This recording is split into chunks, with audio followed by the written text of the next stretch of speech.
Alright, thank you, laptop, for shutting off and ending the stream for no freaking reason.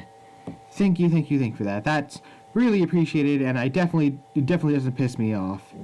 Anyway, let's see how it sounds. Freaking reason. Thank you for that. That's really appreciated, and it definitely doesn't piss me off. Anyway, let's see how it sounds. Freaking reason. Maybe it's just I need to turn down the volume here. That's the issue that I need to solve. I'm gonna turn it down. Alright, see how that sounds this time. That's the issue that I need to solve. I'm gonna turn it down. Alright, see how that sounds this time. That's the issue that I need to solve. I'm gonna turn it down. Don't need to turn it down that much. I'm going to turn it back up. Alright, now hopefully it sounds a little better. The problem is that I really hope that my audio isn't in that my microphone isn't in stereo, that's mono, because I switched it back to the old way, which is through my laptop's mic instead of this mic here I have on my headphones. And so I really hope that it's mono and not stereo, because I want to push this to the side here so I can actually, focus on the game. And I don't want my thing to accidentally start, having it pretty much only come out of the left ear even though it really shouldn't. I'm not seeing where I could... No, it's not. Let me know. Video recording network. Darn. Is my audio stereo, or is it mono? Because if it should be mono. I hope it's mono. Properties. I don't want the default. Well, I want the default, but that's not what I'm trying to figure out here. Just audio properties. Volume, balance. No, I want to...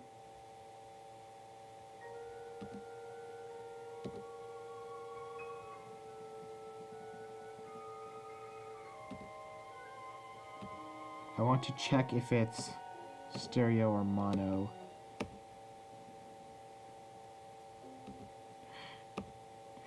I'm just gonna have to hope that it's stereo. Not stereo, that's mono.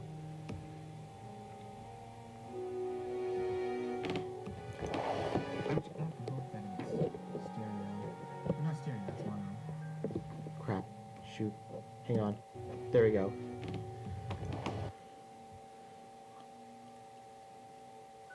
Hang on.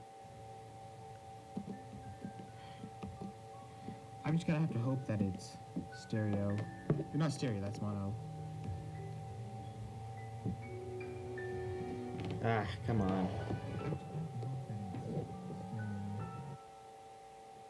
God, I hope that and it's freezing up on me. Great. Great. Definitely what I want to see. My YouTube freezing up on me.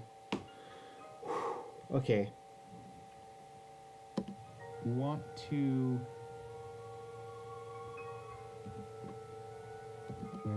audio properties.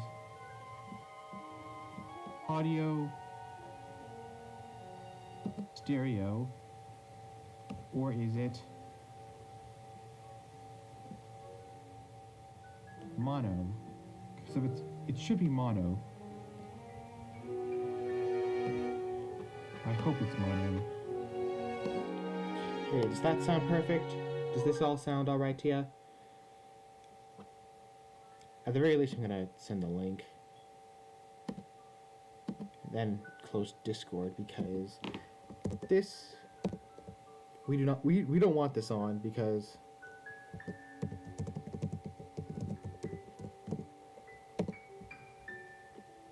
wait, don't tell me it's private. Oh YouTube. YouTube. Stop defaulting my streams to private. Screw you. Stop defaulting my streams to private.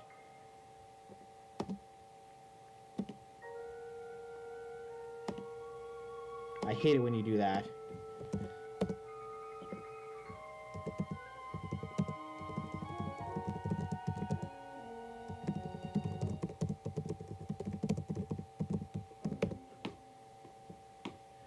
Okay, now I can take that off my thing. Public. Yep. Make sure it all sounds good. Everything's... Shut up, Windows!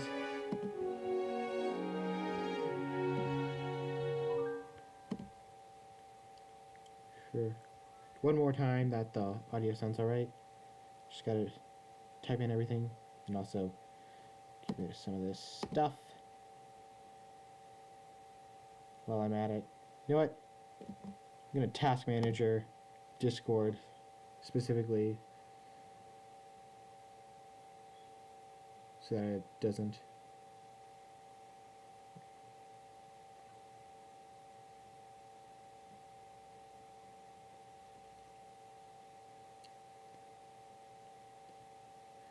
Why does Discord have 3 different...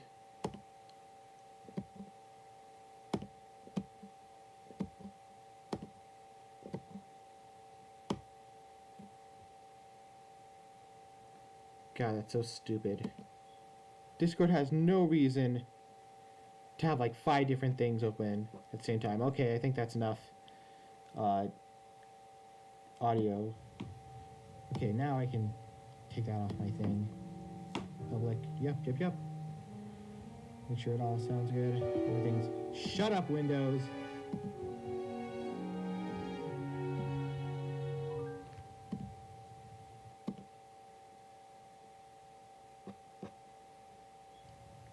Sure. One more time that the audio sounds alright.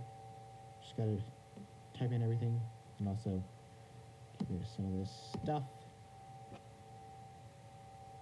while I'm at it. You know what? I'm gonna task manager Discord specifically. Okay, that's still a little loud, so still a little loud, so I'm not going to do that. By not going to do that, I mean I'm going to lower my...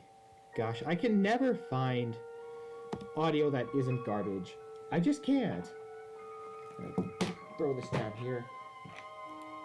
Need space for my mouse. There you go. You can hear that. Alrighty. So, almost time to actually start. Okay, I think that's enough. Audio. Okay, now I can take that off my thing. Public. Yep. While I'm at it. You know what? I'm gonna task manager Discord specifically. Okay, that's still a little loud, so still a little loud. It still kind of sounds bad. I don't know. Maybe I should move it here to my thing here down. The microphone I have here. Probably not the best idea, but I'm gonna give it a shot. Especially considering that I move around a lot, so you know. Loud, so I'm not going to. Public. Yep. While I'm at it. You know what? I'm gonna task manager Discord specifically. Hey. Maybe I should here to my thing here down. Oh wow, but that is way quieter. That is way quieter than I anticipated. I'm gonna give it a shot. I mean, it sounds better, but also it's also a lot quieter, so I'm gonna have that do it.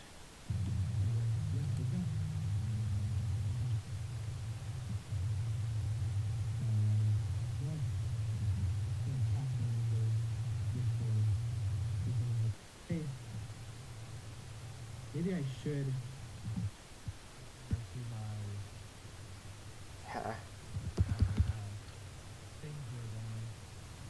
Oh wow, that is way quieter. That is way quieter than I anticipated. That's still a little loud. I mean, it sounds better, but also it's also a lot quieter, so I'm gonna have that do it. Man, I'm just wasting so much time making sure everything sounds good when nobody cares. Nobody watches these.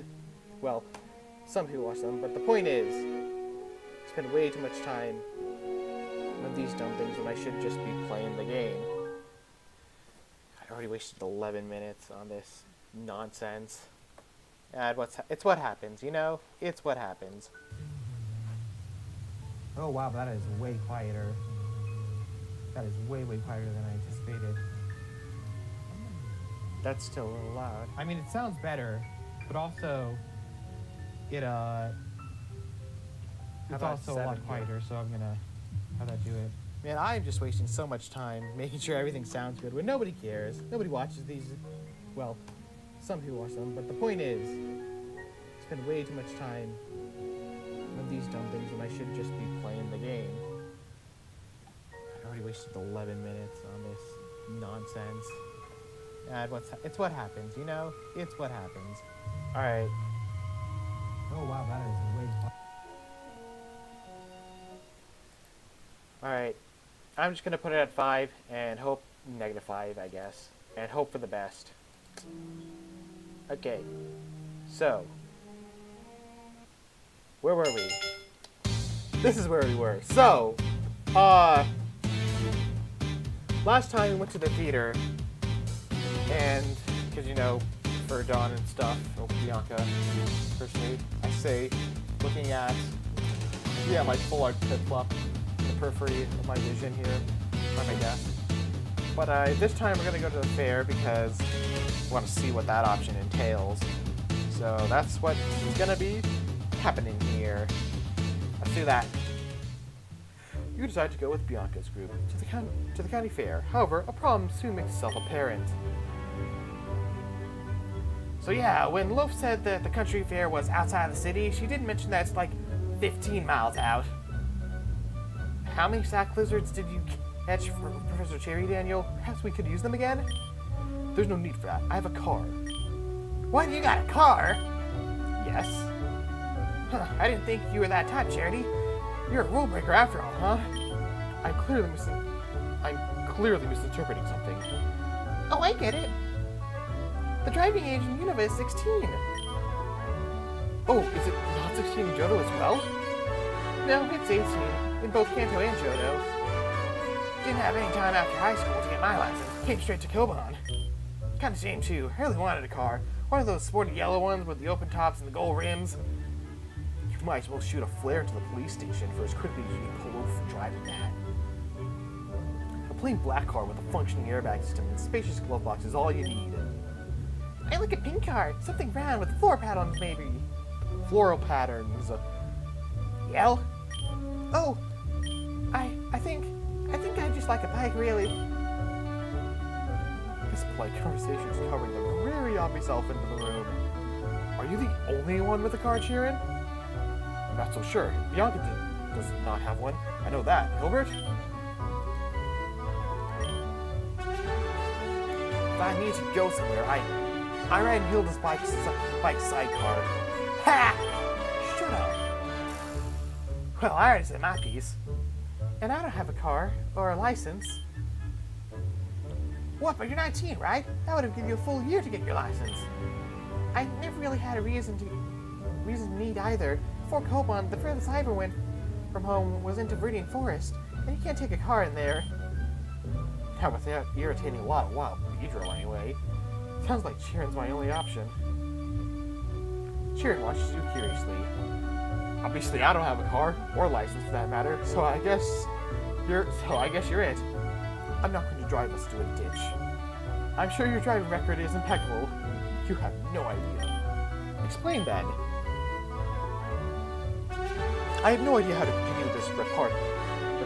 I was stating quite dryly that my driving record has no blemish. I never even had so much as a parking ticket. Wow, the head of the disciplinary committee follows rules. Big shocker. Or at 11. Keep that up and I won't give you shotgun. What? You can't do that! I called it! Actually, I call shotgun. I suppose my hands are tied then. Let's go. Let's go. My car is parked behind behind Phoebus Hall. I cannot read. Phoebus? It's the staff dorm, named after an alumni. Or Phoebe. It's supposed to be Phoebe. And a wealthy donor, supposedly. You're allowed to park in the staff parking? Besides instructor Surge's Jeep, I'm not sure if any of the other staff members even have vehicles. Pokemon are the typical method of locomotion for our school's facility, sensibly. I gotta get more to voice then. Ah, here we go. Let's load up then. just yellow in the back there. It's so silly. I gotta love it. There, everyone comfortable? Seatbelts on?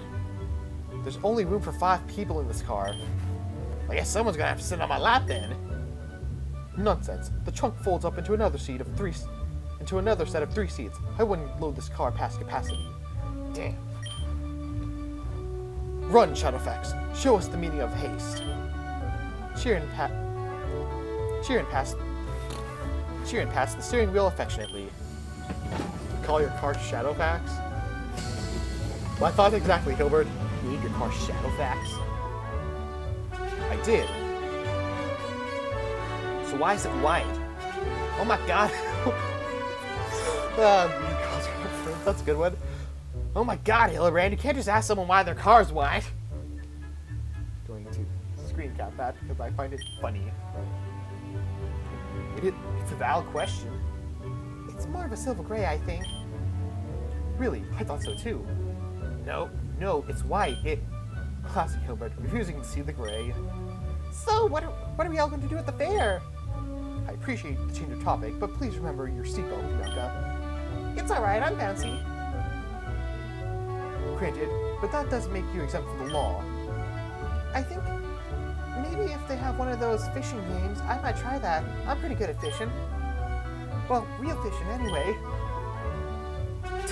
Those games are all rigged, chance-based. Dude, skill means nothing. I'm gonna stuff my face with cotton candy. You know cotton candy is actually pretty low in calories compared to how much of it you eat?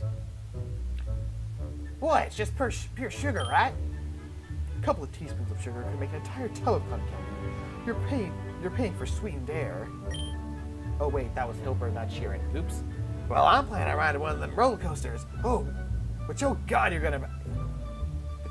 about to see something, aren't you? You spent $700 polka dollars for 2 minutes of excitement and 20 minutes of wait. It's a waste of time and money.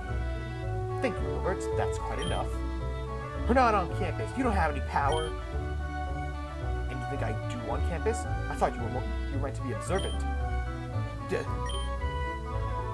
So are you actually going to do anything while we get there, or just complain about what we're all doing? I'm going to look at the carnival games. You said that they were rigged. They are, but I know how they're rigged. Fair enough. What about you, Cheery? What do you do? I suppose I'll just... He glances for a moment at Bianca. In the rearview mirror, you don't think anyone else saw. The cotton candy sounds nice. What about you, Daniel?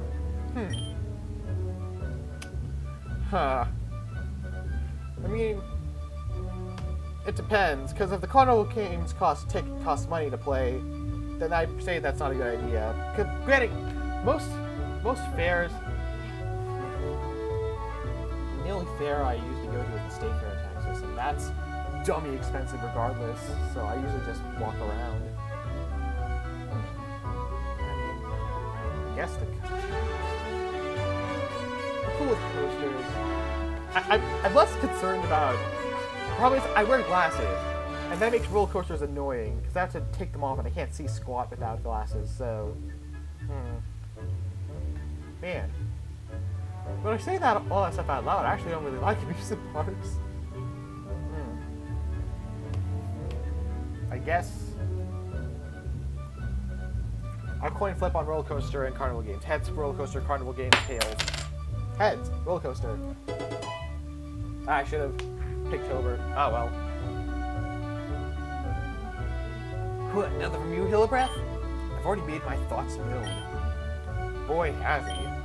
You sure? If you got a kill streak awards for every mood you've butchered, you'd have an airstrike by now. Laughing at me again? I have no intention of stopping.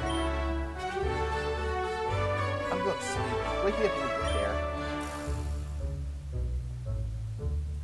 Got markers cheering? We're here. Already? Sure, it's only 15 minutes from campus after all. Or, 50 miles. 15 miles at an average of 40 miles an hour is, give me a minute. It's 20. Hey, I got this. Okay, I'm thinking like it's fractions, right? So if you put the 15 over the 40, then that's, wait, no, it's the other way, 14 over 15. Then you simplify that down, you get a 8 over 3. So 8 divided by 3 is I'll spare you from the rest of that. Okay, so like my phone calculator says it'll take 160 hours to get here, but I think I might have done the math wrong somehow. Oh, he's close. I think I'll get it next time. Hey, thanks. Let's see. So 160 hours, 2,400 minutes. So I think I prefer to go for another 500 bottles of beer on the wall than hear one more minute of this. Charlie Hilbert wants to stay silent about something when someone's wrong. Or it's not like Hilbert to stay silent about something when someone's wrong. Especially about math. What's up with them? Hey, Hilby. Absolutely not. Alright, you just seemed a bit out of it. It's nothing. I'm not sure I can believe that. He was clearly staring at... What was he staring at? I think he was looking at the Ferris wheel? I get that reference. Daniel, do you have enough tickets? Do you have enough for tickets? Oh, I probably do. No need. Love gave me a bunch of cash for this before we split. Said to buy the tickets with that. That sounds like Leaf. You make that sound like it's a bad thing. I don't want to be dependent on my friends. You're not. Actually, your friends are probably a bit dependent on you. Let's quickly drop that line of thought before you end up becoming a social pariah too, Bianca. Yeah, let's get in there. Where's big tech? Why is there no big tech? What kind of fair is this? Wow, this is so pretty. Look, there's Argent Mountain in the distance. This is bigger than the country fairs I've been to before.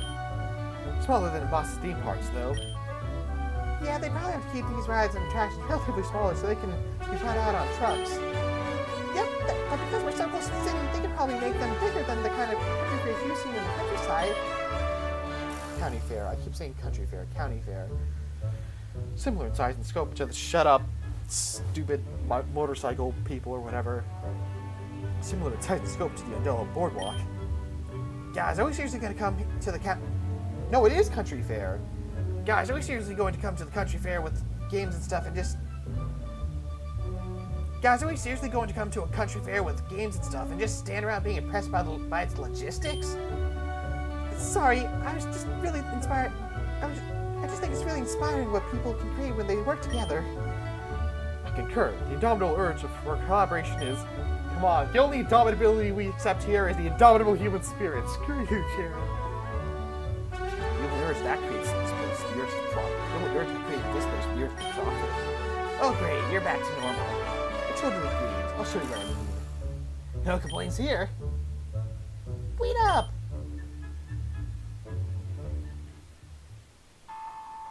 Oh, this place is pretty flashy. And is distinctly not really state fair kind of looking. It's more of an arcade.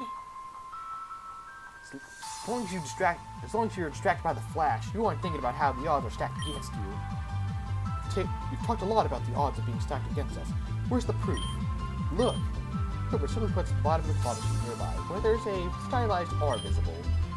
This machine was manufactured by Rocket Industries. Use manual is available online. It says the claw only is strong enough of in one of every 18 plays to actually win anything. Well, that can't be right. Ethan nearly goes on his phone. Hilbert doesn't wait for Ethan to confirm we're not in keeps talking. That machine over there, that one tries to get you to make a tower black box, see? Each layer increases speed. The last 5 tiles, the ones you need to match to win the Pokedex, are moving at a speed that requires rapid time of 500 milliseconds to hit. Most people only have a reaction time of 200 to 300 milliseconds. You need to hit the button exactly a fifth of a second before there's any video notification you need to hit. And you need to do that 5 times in a row. Wait, hold on, I'm still trying to verify the first thing you said. Gilbert ignores Ethan and points at another game.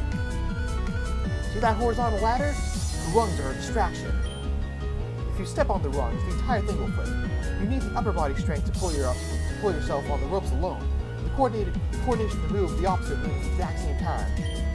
Dude! Ring toss requires you to minimize horizontal momentum, but the setup of the game makes you think it's the end-all be-all of velocity. Coin toss? Blades are covered in silicone spray. Punches just bounce off, assuming that the carnies don't have electromagnetic underneath them. Balloon dart toss. The balloons are underinflated. The darts are dull. The best practices are on the sides of the board. Aha! What? I looked it up. Oh yeah, Hitcher was right about the whole claw machine thing. Turns out the machines just changed the PSI every round. Alright, what was the next thing? Light tower? What? No way, man, those things ain't rigged. I can win them every time without fail. I don't believe that for a second, but I do want to try. No sweat, man, how much is that? 300? I got that. Stand aside and let the king of games do his magic. Christ, Leaf's got to him. Everyone backs away, watching Ethan with anticipation. Take a quick glance at Bianca. She seems genuinely enthralled. After that talk we had, I know she's still upset, but maybe she put her feelings of hurt aside for a while. She's very strong. Alright, that's round 5. Those are easy ones. Now for round 10. I have to actually pay attention a little bit. Don't distract me too much. We're not talking. Dude, seriously, quiet. Tap the button, steady with it. Then, right before the light squares line, taps harder, using the square in place, and continuing this game. Alright, that's 10 rounds speed. I think I can back out now. We can get a polka doll if anyone's interested in that. Keep going. You've really done well so far.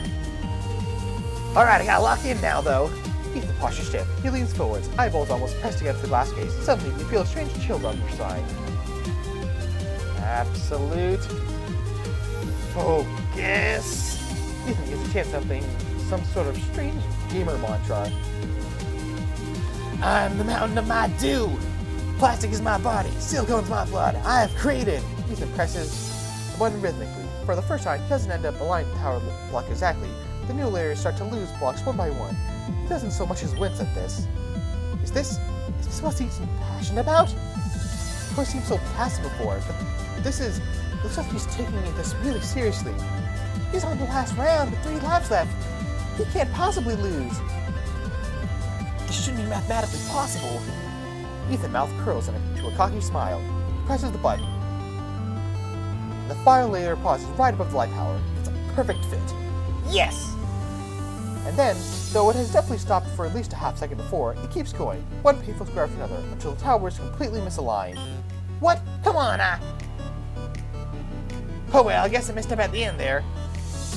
Nuh-uh! You did not! That was foul play. That machine cheated! You had that in the bag! Jeez, guys, don't you think you're going a little bit hard? I just chose that was all skill. That was all skill issue, for real. Every single one of us saw you win that game. They must be cheating even harder than I knew.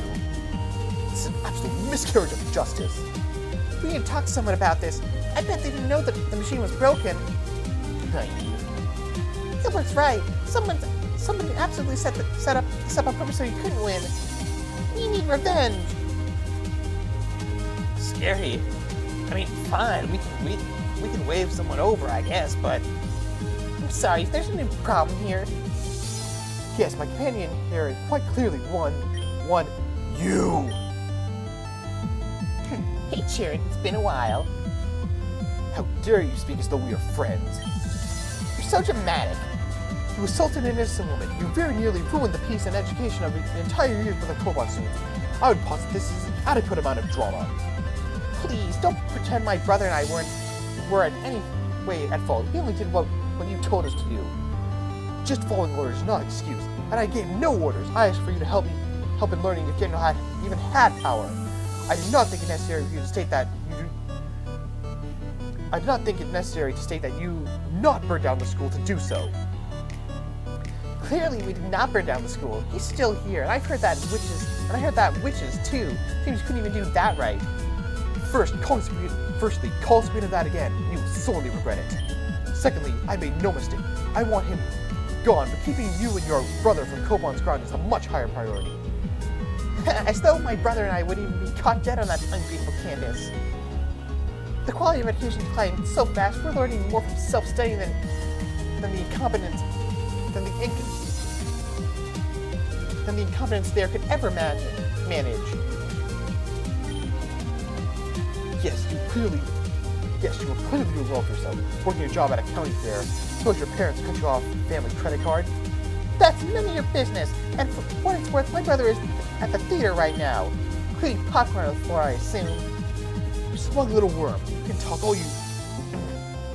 You smug little worm, you can talk all you want, but we both know you're a complete failure. And for the record, this fair is a prestigious establishment. It's a cultural outreach by the Game and Entertainment Bureau of Pasio. Hey, a Pokemon Masters EX reference. Didn't expect that in this. I don't mean to diminish the noble necessary work that goes into being a carny. But being a security guard to an allotment of rigged carnival games does not quite give up the mission you tried so hard to reject before. Certainly, my failures are tremendous, and half the school goes to sleep every night cursing my name. But they do remember it. What? I have been blamed for everything that's happened. There's not a student in this school who does not hold ill feeling towards me, and yet you, my former partner, have been entirely forgotten. I envy that, but I suspect that to be forgotten, a meaningless speed bump in the school year's journey would aggravate you far more than any measure of success you might have had. I don't care at all. You're the fool, then, for taking all the blame. At least you never lied, Daniel. Don't compliment me, Sharon. Motive praise is duly withdrawn. In any case, we can exchange toothless jabs back and forth for as long as we want. We do have a directive. Ethan absolutely won that last game. The stacking tower one. The pillar of light stopped entirely flashing the top row before continuing to lose a second later. Ethan? Which one used Ethan? Ethan raises his hand. Is what Sharon's saying true? I mean, kinda. It looked like I won the game. But maybe I was a bit slow? Ethan! So even this nonsense amounts to nothing. For shame. You really are incompetent, Sharon. Ethan undersells himself. Everyone here will vouch for his abilities. Well, I'm sorry, but there's just no proof of what you're saying. And I know how much you love your proof, Sharon. Actually, there is proof. I was recording the entire thing. Sharon points at the type that he always wears. Surely you didn't think the ostentatious green ornament was purely for decoration. There's a camera being concealed there. I'm afraid we have all the proof we need that the game is rigged. As many of the others here, sure. Perhaps you should reconsider your position you're in. I don't like the idea of Sharon having a camera on him at all times. Sure, the Ace Arcade attendant's eyes flit between Sharon's tie and the clip security cameras. Her hand slipping towards her Pokeball. What? Don't be a fool. You're the foolish one. The foolish one here is you, making threats that you don't have the power to fulfill. I'll be taking that clip. I may not have the power, but I'll take her here. I'm going to settle things with her anyway. Thank you. Alright, time to kick some Ace Trainer's butt. Against, Gosh, I hope she doesn't have what I think she has. Oh, wow. Faster than me, that's crazy. Fine, it's fine. It's fine. Don't worry about it. Don't worry about it. It's kind of fine. Come on. Down it goes. Awesome. Whoa. Great. Another Drain Kiss. Boom. Down it goes. Awesome. Okay, nice. Loose.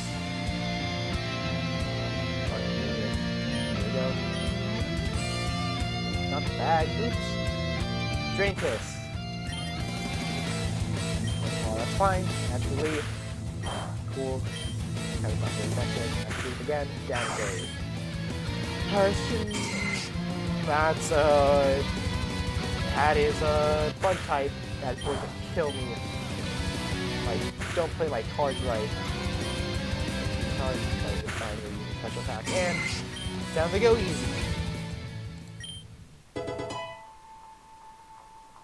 Nice. Hilbert, Bianca, and Ethan were impressed. Thanks, Cheerin. Cheerin just seemed confused. We're done. Cheerin, I already said, don't compliment me. Noted. Compliment withdrawn. In any case, you, my old partner, once again demonstrate the lack of thought or preparation put into your so-called plans. Truly, it is bafflingly... Shoot. Oops. Truly, it is a baffling intellect that looks at the party consisting of 3 battle team members and thinks that they can take them.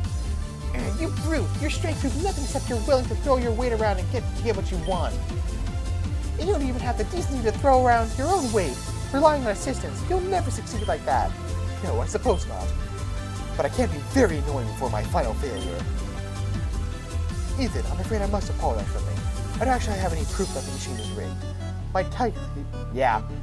Who? My tie clip is a simple piece of plastic and metal. I bought it at the student store on my first day of co-op because it reminded me of Bianca's eyes. Uh-huh? Oh, no, man. It's Ethan catches your eye. It's whatever. So there's no proof? Nothing you can pin on the arcade? Foolish, wasting my time with your pathetic lies. Get out of here. I'm all too happy to. Mind if I say something? Aren't you that little blonde who put up cheering with this pathetic campaign? Trying with Daniel, too, I can't stay away from losing causes. It's just, I've been saying a lot of mean stuff to my friends. What do you mean? What? I've been saying mean stuff? What are you? I'm speaking to a toddler. So if you think you should apologize to Daniel, Ethan, and Cheerin too. You're kidding me. No, I'm actually pretty serious. I don't owe anyone any apology. If anything, Cheerin should apologize to me for what he put me and my brother through. We were tirelessly on his plan, and the moment we stepped outside of his box, he turns on us. Everyone deserves respect. Respect is earned, not freely given to those who don't deserve it. Why you decide who deserves respect? Because I am superior to you, to that incompetent, to that ineptitude, to everyone who continues to flail that singing ship in an academy. The waves are coming, Bianca, and I know to know that none of you can swim. From a psychology perspective, I think maybe you... Enough! I'm done listening to this nonsense. You can drown yourself in self-righteousness for all I care. Kindness costs nothing. To be kind to you would cost my dignity. I give you nothing. Shoot. Hold up.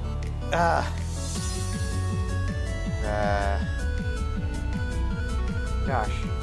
One day I'll get a laptop that's not a freaking 40 because the game looks nice. You can't see it because it's so fuzzy.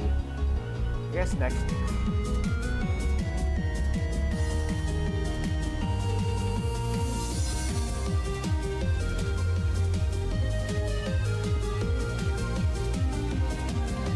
To be kind to you would cost me my dignity.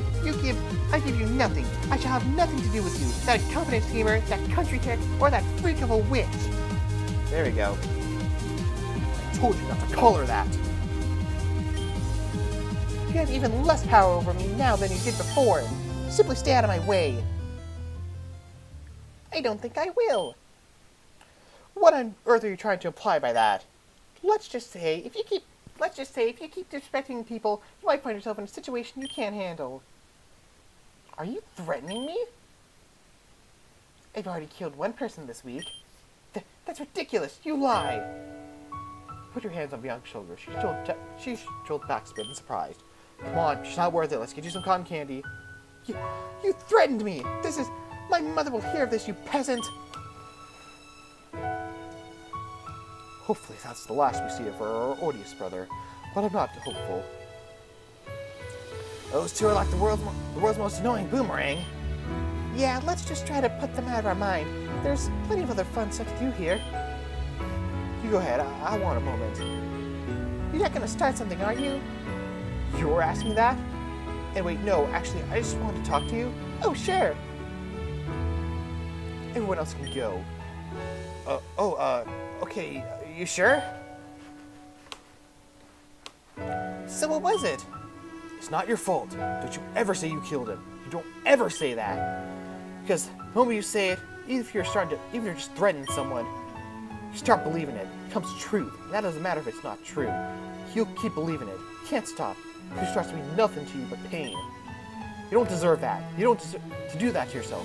If someone reaches out, grab their hand. Grab on and hold tight. Hold on like you're holding on to your life. Hillary. Or wait, Hilbert. That's all. I'm going now.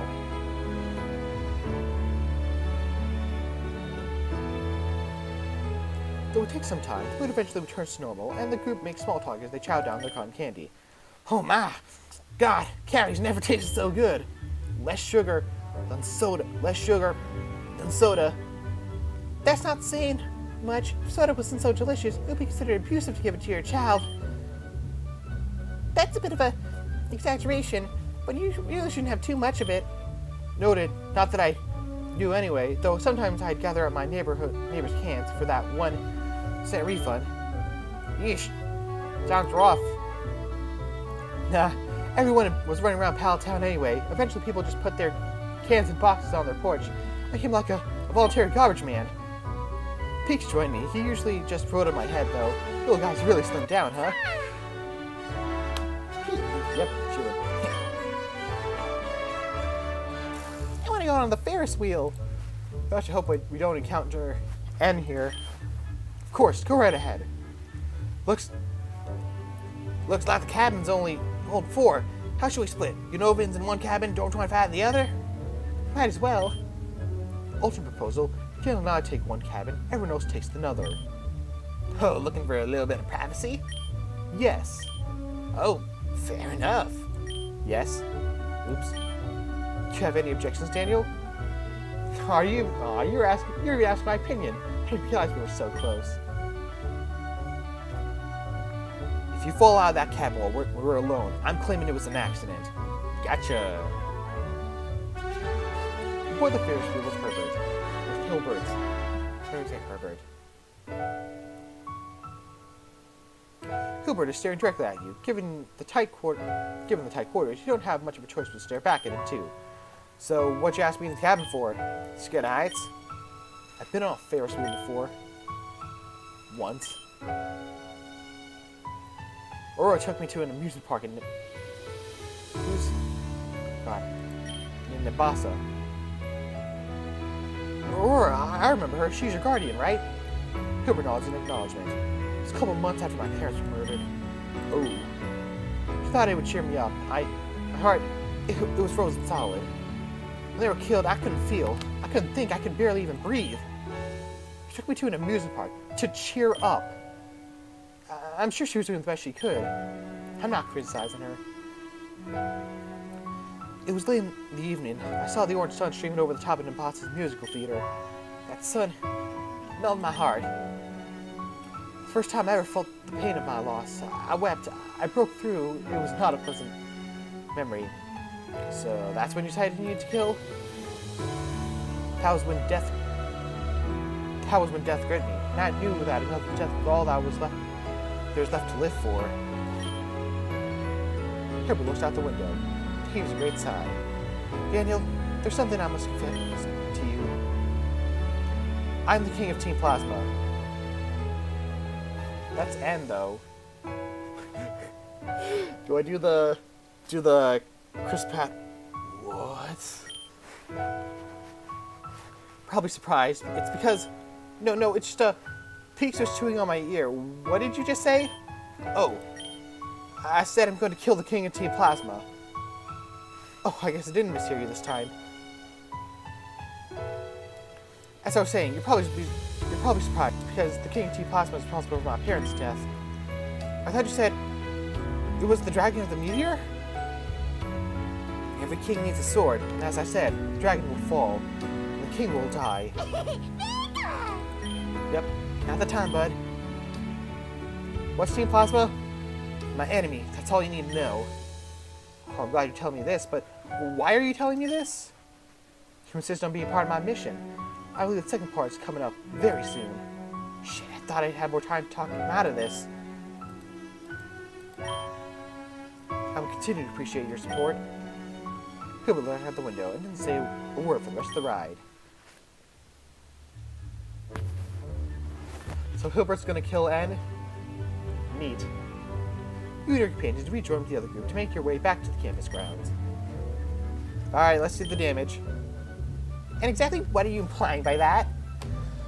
I'm just having difficulty imagining you toning it down a notch. Well, prepare to be pleasantly surprised. You are. You walk to a modestly decorated classroom where simple school desks have been covered with tablecloth, and a moderate amount of streamers and balloons are covering the ceiling. Hey, good job, Leaf. I thought you're going to be like a fog machine, a disc ball, and a DJ setup here. But it's really nice. It's not overwhelming. It's comforting. Not a single Pokemon themed decoration in sight. I can't believe that can't have been that easy. She really was thinking about Dawn here. The hardest part was just transferring all the stuff to the battle hall here in time. Didn't Drain help though. I guess he's being spared of my wrath for now. Thank goodness. Leaf, thank you so much. This is fantastic. The decorations, the room, the theater. This is the best birthday I've ever had. Then we need to raise your standards a bit. But I'm glad. What else do you do on birthdays? We give you presents, of course. Hey, Dawn, your hands are always here, Dawn. Your hands are always bright pink after you leave the instructor Melly's room, so I need you some mittens. All right. Carving ice sculptures must be a cool process. Should have thought about that. Oh, thank you. You needed these? Yep, to a tiny wool. If you rub them together fast enough, they spark. That's so thoughtful. My turn. I want to get my new coordinator club mate a gift that could help in the contests. God, I'm probably messing with this so badly because I got my hand on my throat to get these high pitched voices for the girls, and it is probably screwing up with the audio something fierce. Oh hey, somebody joined in. Howdy. And they immediately left, so anyway. I'm sorry, it's not something I made. I didn't have enough time. Playing against Dawn is 5 blue blocks. It's a makeup set. Pokemon safe too. You can use them on both you and your Pokemon. Oh, I heard that they were making these in Hoenn. I didn't know that. Dawn turns the box upside down, revealing a man's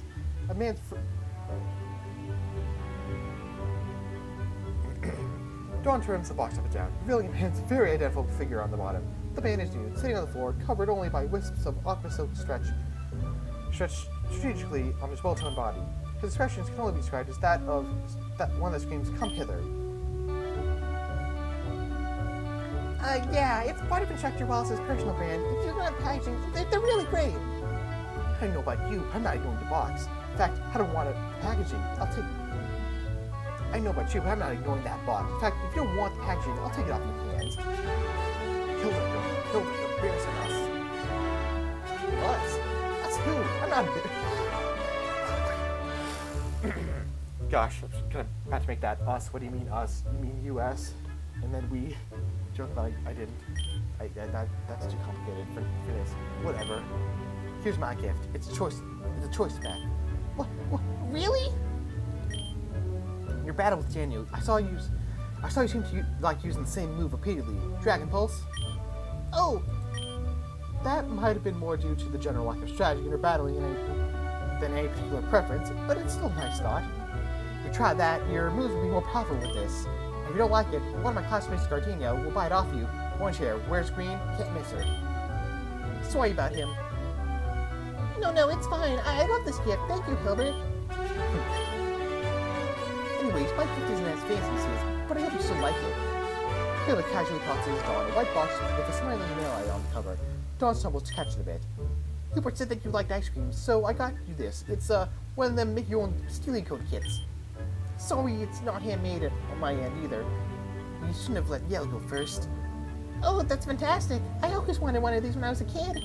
My mother said I couldn't have one, though, because I'd eat nothing but ice cream, and then I'd get fat. Okay, Ethan time. I've got a... With Ethan quickly thinking, he managed to see the conversation away from the subject of Dawn's traumatic childhood. Though Leaf, Ethan, and Yellow do have to do one more time each before all presents.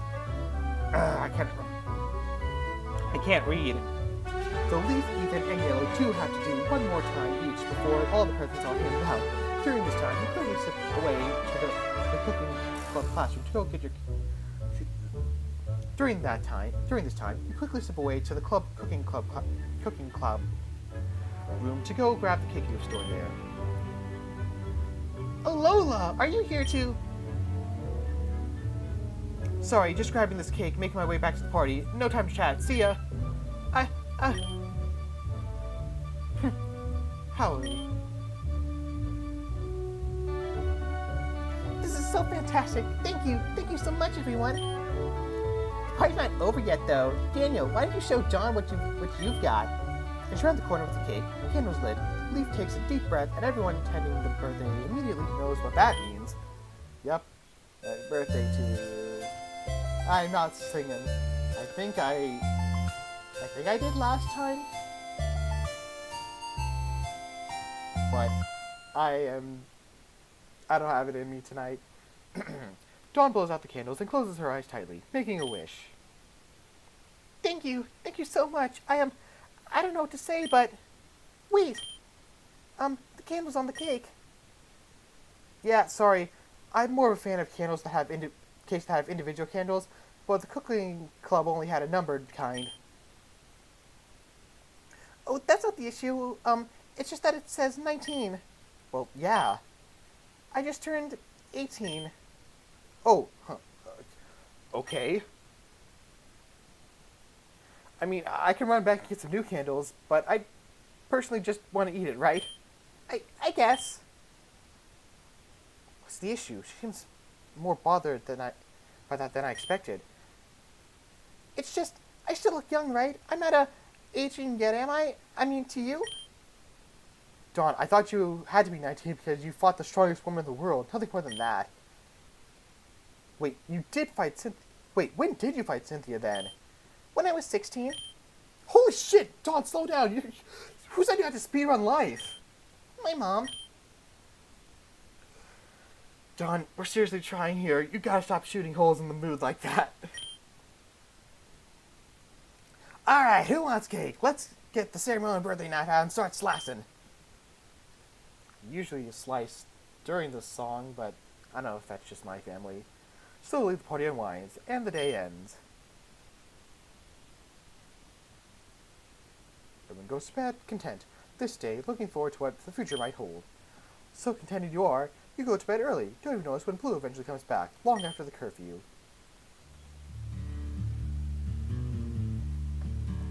Ethan, earlier this week when you were flirting with me... I think I kind of remember that, sure.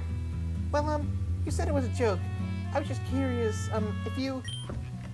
What are you two still doing up? It's the weekend, my guy. No reason to go to bed yet. More important question, where have you been all day? You totally missed Draybake's birthday party.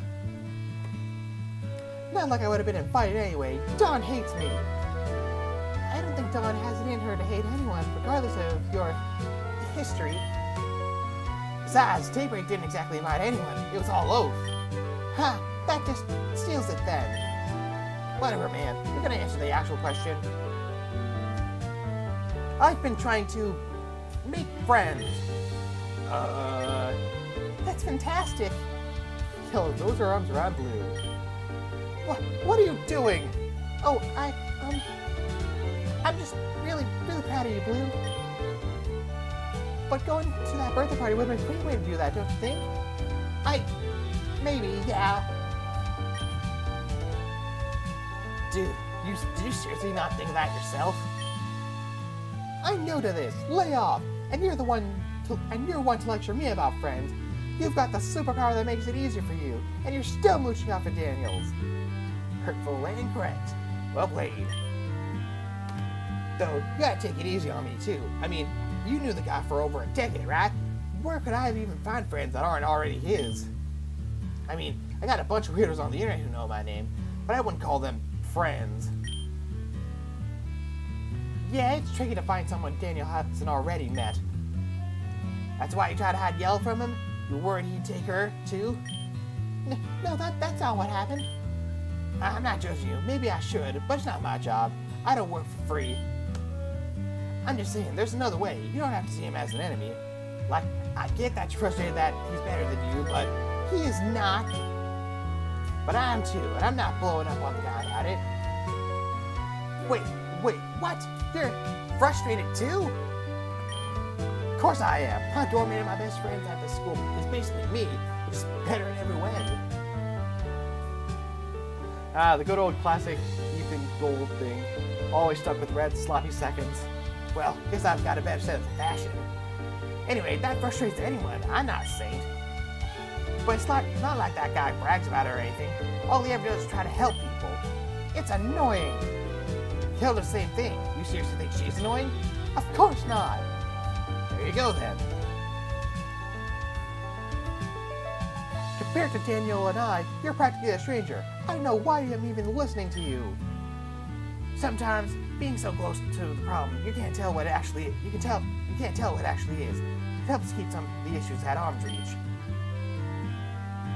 If you can avoid getting invested, it doesn't matter what happens.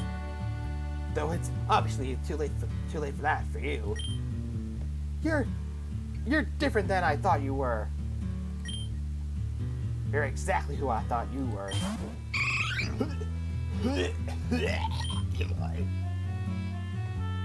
Small handful of fur rolls drop on the sweets floor. Blue's Evie chirps disgruntledly, blinking as it sleep out of its eyes. Oh, you can do that too, huh? Guess that explains all this. My bad. Thought we were getting somewhere. Wait, hold on. That wasn't... Whatever, man. Having Nathaniel, I should have known no one would talk to me unless they wanted something. I guess I'm just waiting to find out what Daniel wants at this point. Blue, that was cruel. Wait, come on, Yellow, please. I have no idea that Evie was going to throw up those rocks. I didn't really get how it works. I just know that I need to talk to people and I can't keep doing this. I'm tired, so tired, Blue. I've been trying so hard, Blue. I've been trying so hard to get you to show that you're a better person. It's exhausting. Every inch of progress is something I have to fight for ages. I hate fighting. But I didn't mean you. I need you to try harder. I know there's good in you. I've seen it. But saving me one time doesn't mean I'm going to try to save you for the rest of your life. Doctors get sick too, you know. Wait, I promise, this wasn't just about getting stronger. I mean, yeah, that's what I've been trying to do all week. That's what I've been saying for... That's why I've been staying away from everyone in the storm. I screwed up with Daniel, but... Blue... I can't care.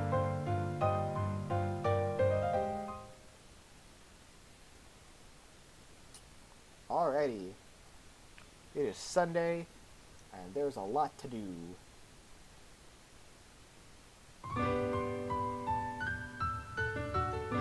Unless I forgot about this. Welcome back. How was your run? Alright, made a bit last night, I think, so the guys are really mushy. Got my shoes all dirty, so I figured I'd scrub them off before I headed back out to the polite company. You know, if you want a new pair, you can just ask.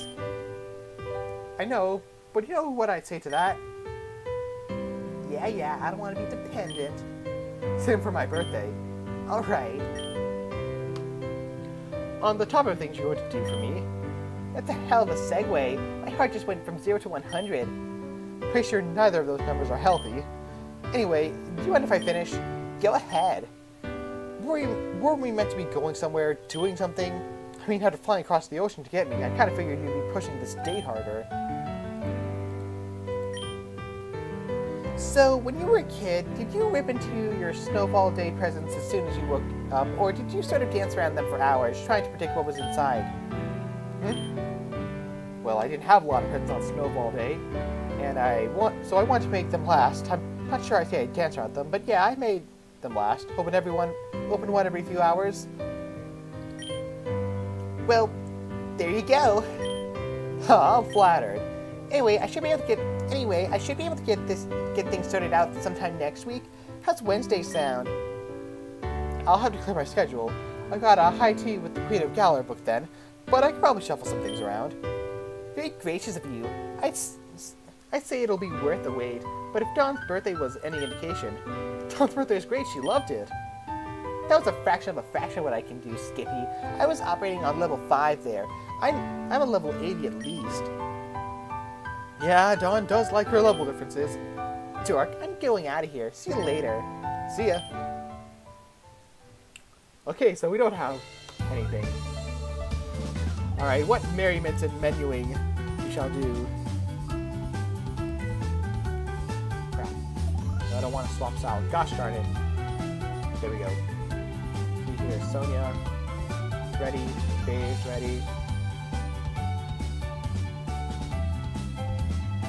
Really, just those two. Hang on. Dawn's got nothing. Leaf's got nothing. No. Well, none of these more than have anything. Oh, we already met Clara? I think we already met Clara.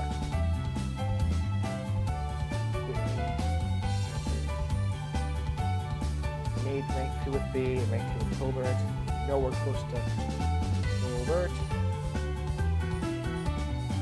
Rosa level 6.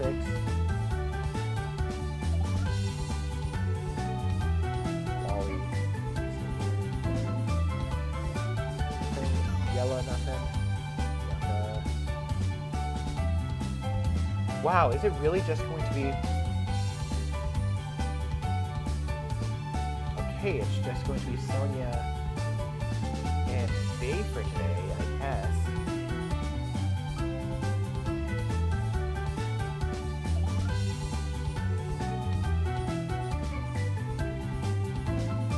Well then,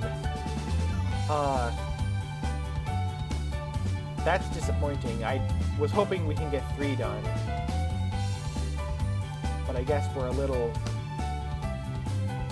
shortchanged right now.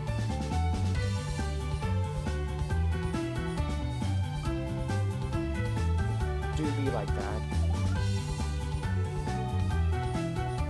So the main thing is that we need to get Hilda and Herbert up. And then Nate's gonna fall into place. Rosa needs some more, but yeah. It's Hilbert, Hilda, Nate. It's the Unova trio. It's the Unova gang. And Misty.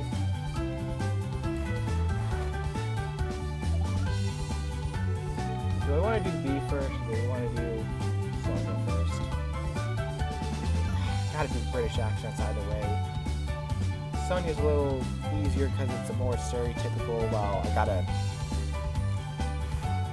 have a very specific way of doing it for B. And I can't really ask the viewers what they want to see first because they don't exist.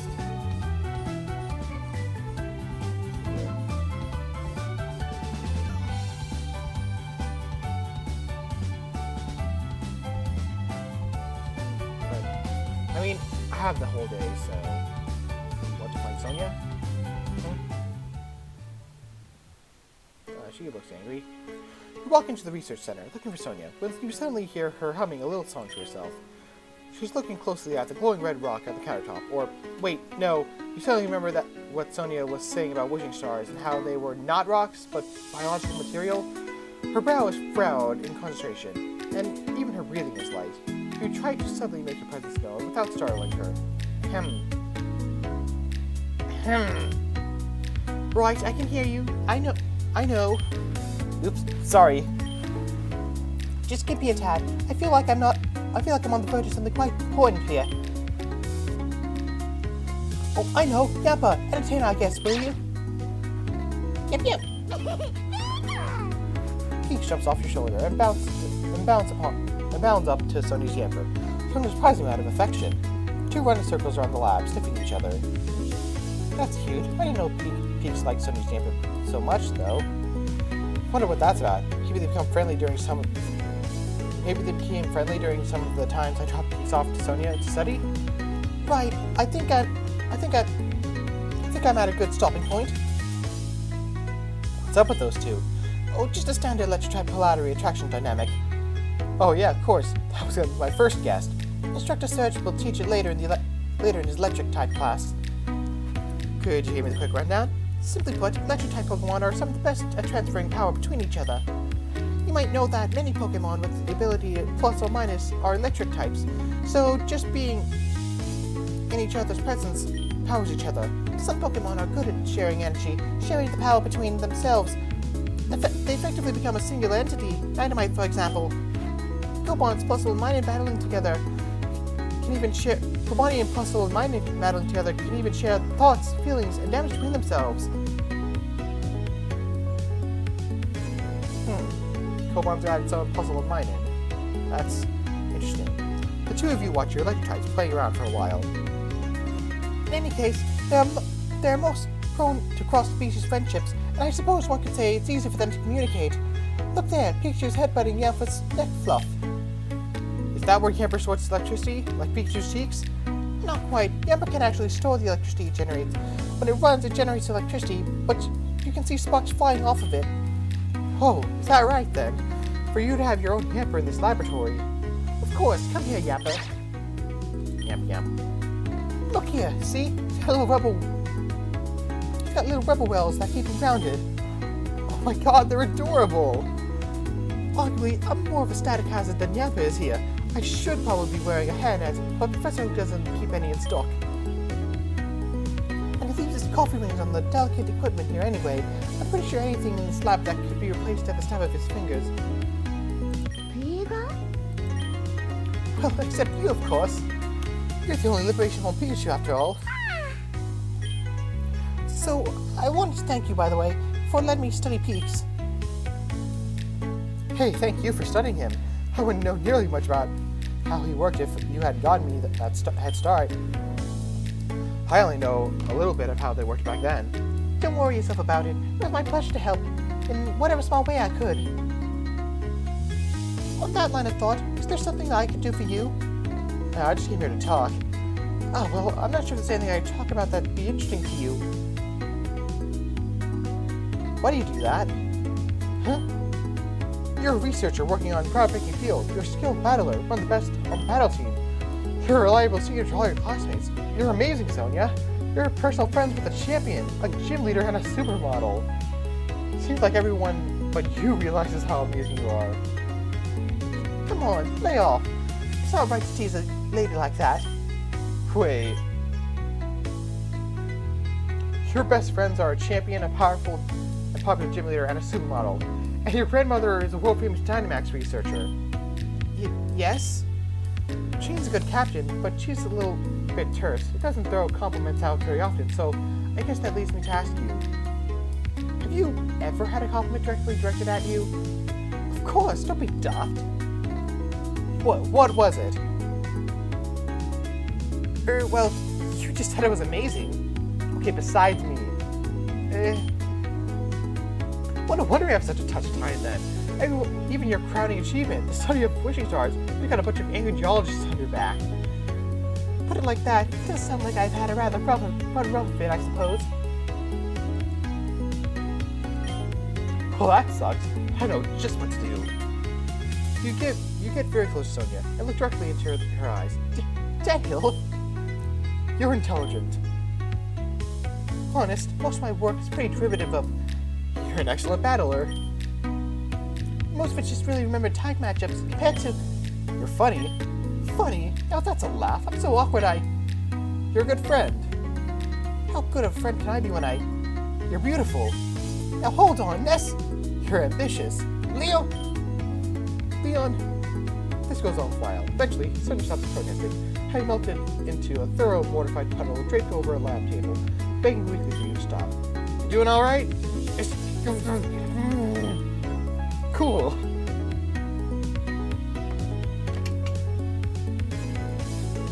Thanks. I think somewhere deep down, I might have needed that. Not so deep. Everyone needs to be told how awesome they are once in a while. Maybe you're right. We're not done yet, though. What? No, I really must insist that you stop. I'm your senior, somewhat. I insist that you quit bothering me with these aggrandizements. Sure, I wasn't going to be the one to say it. You are. Beg pardon.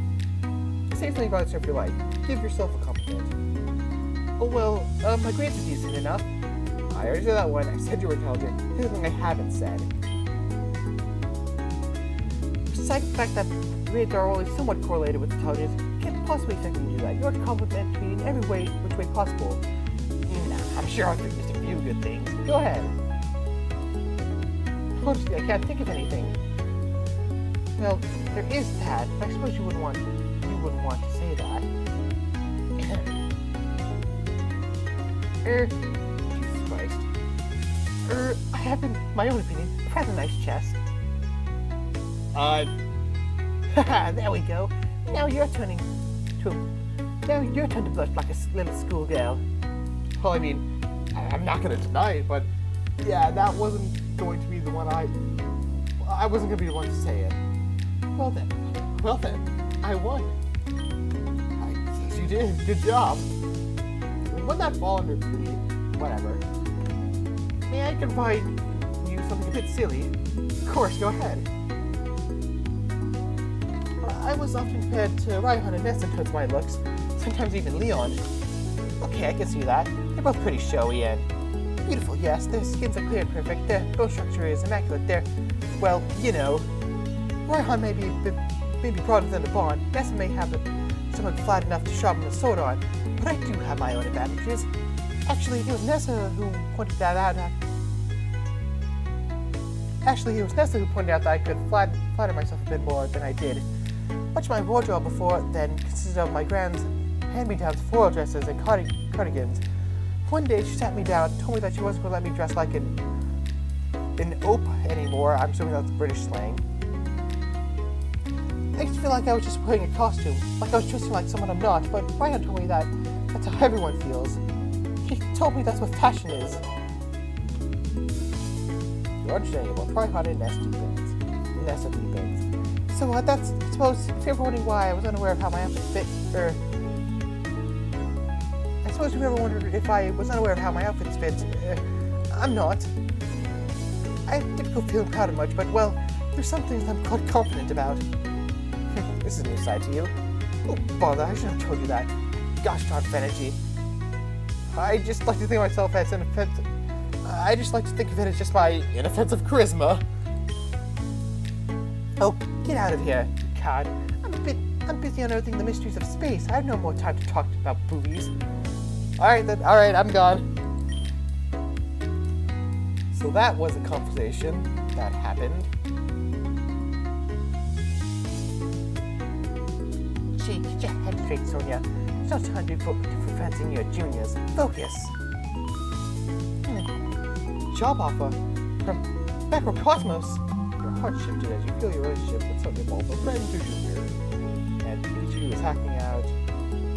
Silver to Skarmory. Yellow is overjoyed. Please don't let there be a level 6.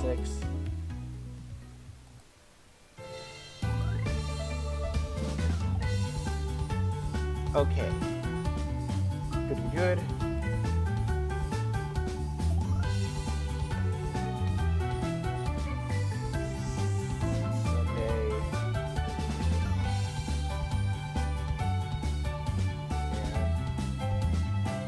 Next one on the top block. It's going to be a very different. God, how do I get us? God, how? Oh, my voice is going to be the death of me.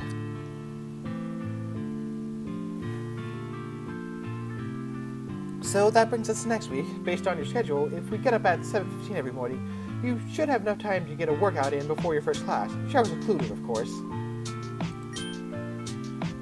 You're doing well on your fighting elective, but it looks like your rock elective is slacking a little bit. I know they're not the most fun things to attend, but Instructor Olivia's office hours are probably your best bet for patching up those weak spots. She may be depressing, but she really knows her rock types. After your first talk with Bea, you took Janine's words to heart and vowed that you'll become Bea's planner. As a result, whenever you had a free moment, you've been going over Bea's schedule, doing your best to help her with making plans.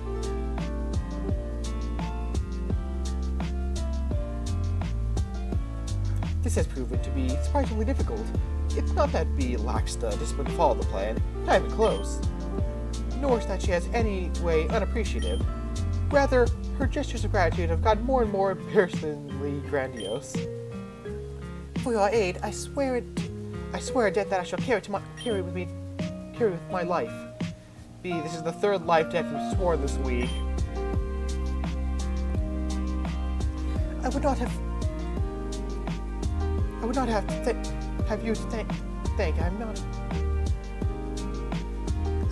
you think I'm not incredibly grateful for your companionship and your kindness. She says that, but she's still stony-faced as ever. I will follow the schedule to the letter. Goodbye. Hey, Bea? You might find it a bit hard to follow this plan, considering, that I'm still holding it. Oh, apologies. I was distracted. That's not like you. Want to talk about it? Yes, but first let's find a place a bit more private to talk. This classroom's completely empty. Oh, so, it is. This will do then. Bea fidgets for a while, standing up and sitting down on various desks, as though she couldn't find a place to get comfortable. Probably you think it's somewhat hypnotic. Eventually, though, she does come to a stop, particularly where she started dithering from. It's Nate. What about Nate? Does this have anything to do with that competition we had at the warehouse?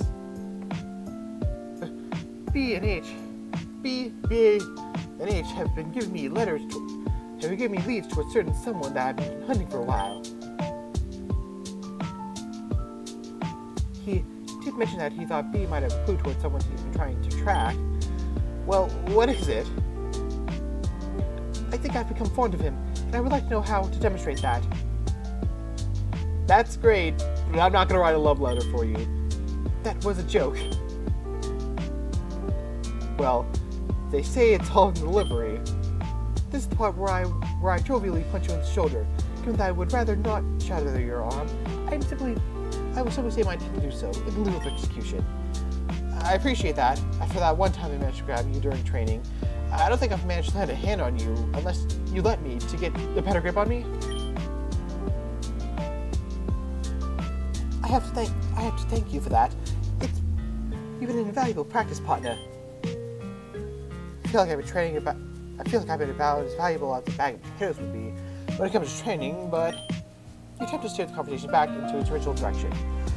You know all too well that being distracted very easily from topics of conversation, and once the thread is lost, it takes a long time to get back to it. But seriously, what's going on with Nate? This is a difficult thing for me to say. It's difficult even for me to think of. Nate has informed me that my attacker was imprisoned. Huh? That's great news, right? Perhaps. Certainly, seeing the perpetrators of my family's grief punished could bring closure, but I'm undecided. Well, tell me, what happened? What did Nate say? After I told you the story of my past, I felt more comfortable divulging these painful memories. When Hilbert was having a bad day, I attempted to empathize with him. I shared my own story. I'm being way too stuttery with this, considering Bea vibe. I think he's not feeling any better. Nevertheless, something about my recounting piqued Nate's interest. He said he had a friend who had access to the police records. After cross-referencing the details of my story with his friend's records, he thinks that the person that attacked me was arrested, still in gala even. He never left? That man, that beast, I thought he had gotten away with it, or so it seems. In a way, he had. Years passed without justice or retribution, while we heard his feet trotted through Galarian soil, uninhibited, unregretful. He was eventually arrested in Holbury, not for what he did to me or to my brother, but for violations of the Galarian, gosh darn it. Violations of the Galarian Invasive Species Act. He brought a non-native Galarian Pokemon. He was a foreigner. For this crime, he was brought justice, but nothing else. I guess you just got a slap on the wrist then? No, Gala mets out serious punishment for that sort of wrongdoing. Unless there are extenuating circumstances that I'm not yet aware, he should still be imprisoned. What? Okay, there's a complete scumbag service abroad, obviously, but he was imprisonating for violating a wildlife ordinance? Gala has staked his cultural identity on that law. Enforcement is necessary, and there's certainly no way he could have gotten into the region with foreign Pokemon unless he snuck in. Do you think he snuck in to find victims? I don't know, but the thought of it makes me sick. I don't like where this is going. Yes, I'll never be able to forgive what he did, nor do I seek the strength to forgive. But I seek to move on, and I'm uncertain if visiting this man, looking in his eyes again for the first time, surely will help me or chain me to him again. Should I bring my case before the courts? No evidence except 2 children testifying to a years-old crime. I am tempted, for the first time in my life, to not add something to the plan. The risk seems too great. The gain's too marginal. The chance of everything becoming worse, non-zero. Well, it's up to you, of course. Okay, good, it didn't go in that direction. What would you advise if there was someone that you once hated obsessively, someone who came closer to anyone else to ruining your life? I'm dorming with him. That may be going a little far. Wasn't exactly my choice. Sensei Maso once says one's instincts are a fighter's greatest weapon and guide. And my instinct tells me that this man is a danger who can only serve to hurt me further if I let him, even a little bit, into my life. Good advice. But Sensei Marshall also says that the strongest fighters are those who can crush the instinct to flinch from danger and face it head on. Fighters who have the inner focus to avoid flinching when a fist comes their way, the presence of mind to strike back faster. Perhaps this is what I should be doing now. But then, which path should I take? I don't want to be hurt again. I see no advantage to facing this monster once more. But I still cannot help but feel the shame of leaving the business unsorted, maybe even more caustic a mark in my life. Cruel fate that pushes me between some sort of hard object and a rock and a hard place. That works. No, I will not let this corrupt embodiment of a man assail me any longer. Not in body nor in mind. I shall forget him entirely. Focus on my brother, who still needs my strength. That's a great idea. In focusing on my brother, I will ensure that this world is kept safe from monsters like the one who attacked us. I will return to Gala and see him justly punished. Okay. Though, on second thought, if the best justice is not living well, I will grant him no satisfaction. If he does not remember me, I shall not grant him the courtesy of being remembered. I stay here. Right. Oh boy, you're talking in circles. But perhaps there's a way to see justice done. Not grant him the courtesy of an audience with me. And not grant him the courtesy of an audience with me. If I were to operate using an intermediary, someone who is willing to testify on behalf of my brother and I... You're spiraling. Oh, so I am. Perhaps this news is still too fresh for me to come to a solid conclusion. Perhaps I have been relying on you too much as of late. Sharon did warn of such things. Hey, don't worry about it. You can rely on me, alright, as much as you need. We're teammates. Perhaps, though I feel different about you than I do about most teammates. Sonia, Ethan, Erica, they are worthy teammates, certainly. But you spark something different in me, something I cannot easily name. What, you got a bit of a crush? I think so, yes. Oh. You seem surprised. Honestly, I wasn't expecting to be so, I don't know, forward. Perhaps there's only the lack of consequence to my words that allow me to be so free with them. Crush or not, I must put this issue of my attacker to rest before any sort of dolences with anyone that I may or may not hypothetically fancy. On the one hand, bummer. On the other hand, good job prioritizing. Thank you. It is a skill that I've been practicing. It's only your influence that allows me to do so. Nice. Push about my own. I don't know what petard means. Huh? Well, let's discuss this. I don't wish to dither on the topic any longer. I will go and seek justice. Will I stay and seek peace? I decide now. In this classroom, we only have our own words to carve our futures, but it shall be carved nonetheless. Daniel Laws, let us debate. All right. You and me talk for a very long time about the pros and cons of either going or staying. Stay or should I go now? Conversation swings back and forth and back and forth, and you attempt to gradually guide me to a conclusion that's truly her own. And finally you do, as she proudly declares, I will not go. What? But you just said that you would. Wasn't that what we were arguing towards the past hour? May have been, but now I'm confident that I'm not going into the correct course of action. Alright, as long as you look satisfied, I am. So, now that that's been dealt with... Wait! Nate bursts in the room, panting. Nate, is there something wrong? The information I gave you, it's, outdated. Oh, outdated how? The guy isn't in the gallery anymore. Are you sure? Yeah, he was transferred to the maximum security La Carnosa Correctional Facility a few months ago, pending further sentencing for crimes committed on Universal years previously. Bugger. Yeah, sorry. My only contact just updated me. But you said you weren't even going to try to see him, right, May? That is the conclusion I came to when I had a choice of presented in front of me equally, yes. But now the circumstances have changed. I do not like the idea of this tribe facing justice in another country's jurisdiction, whereas worse crimes were doubtlessly committed on Galarian soil. He just looked away. There's no way he disagrees, right? Well, if it's any consolidation, La Corsunia tends to be pretty draconian in their sentencing laws. La Carnosa? What?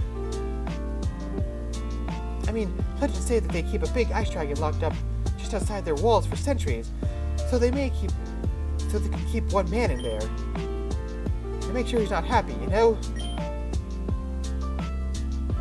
This is not a consolidation. I'm sorry, Nathaniel. It's just Nate. Well, with you being a foreign national, the severity of the crime has been imprisoned for. And the fact that it's a Lucionian penitentiary, that doesn't seem like you'll be able to visit him. Yes. Suppose I should consider my next move then. Probably should, yeah? I'll spare you to the burden of helping me through the labyrinth of my mind. It's not a burden. You're not a burden. Yeah, what Dan said. Don't talk about yourself like that, babe. Oh boy, that's gotta be really bad looking. Oh well. I'm unsure. I found myself back at square one again, where I thought I had a chance to make something of this atrocity. I prioritized my own peace of mind. After all this, I still find myself no closer to proving any sort of strength or comfort to my brother. I must go. Faye, I think some separation of ourselves is needed. I have managed to accomplish nothing of my true goals in the time that you have been allied in this fashion, Daniel. You almost made me feel as though it's okay to be vulnerable. This is too sharp a reminder that such things are not true, and I never will be. I felt such comfort around you, I nearly forgot my pursuit of strength. It seems you breed a weakness in me. Please excuse me. The hardship you feel is your relationship with B evolved from planner to weakness.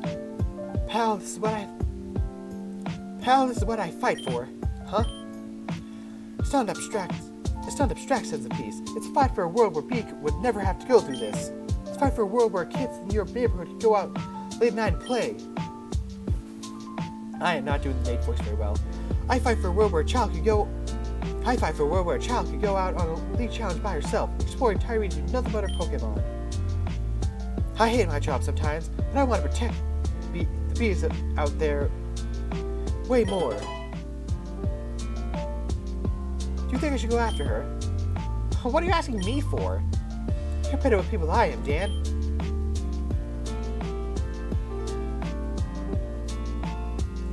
I even got into a pretty big argument. I still haven't patched that up. Anyway, what do you think? What do you think B wants right now?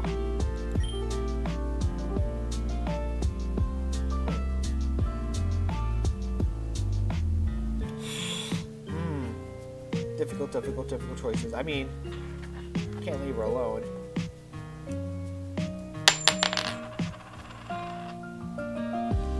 Go after her.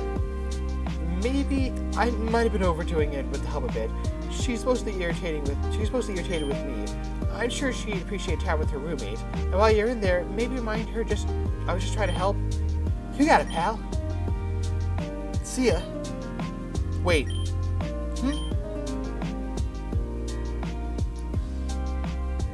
You thought that the murder of Bianca's father had something to do with the person who attacked Bea and her brother, right? It's a working theory. So, you lied to me right now. It's the International Police's policy to not inform anyone about something that they don't have power to change. Ignorance isn't strength, but it sure is peace. Poor Bea needs more than anyone else. Poor Bea needs that more than anyone else right now. Bea wanted peace. She was willing to buy it at the expense of others. Are you sure Bea's peace? It's Bea's peace you're lying to keep? Please, don't tell her anything until I have a plan of action. I can't promise that, but I agree. It might be best if we keep her from the planning part of this mission.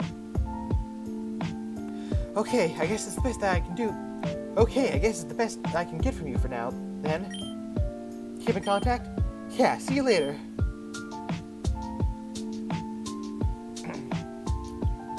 Really hard to get a Jason Griffin voice out of me after doing the British voice for that hot second.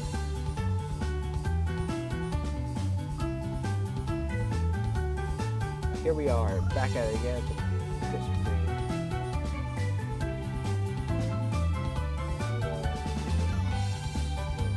Broken Steel class.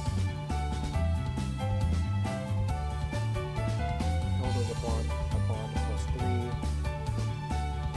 Boy. Electric. Cost 2 bonds, really. What we're going for here.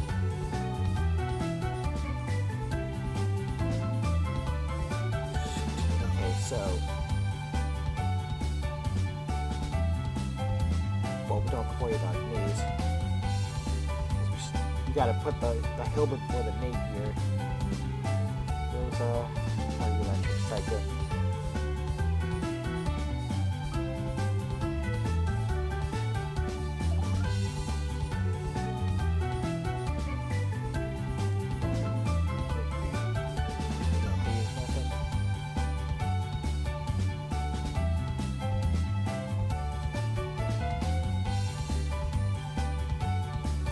Do I have the contacts?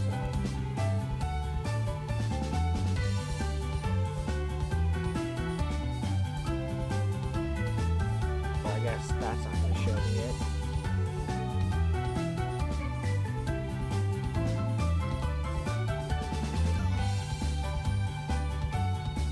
So,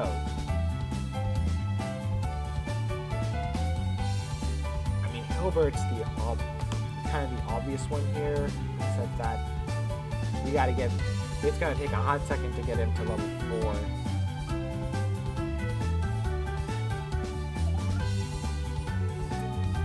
And then Hilda's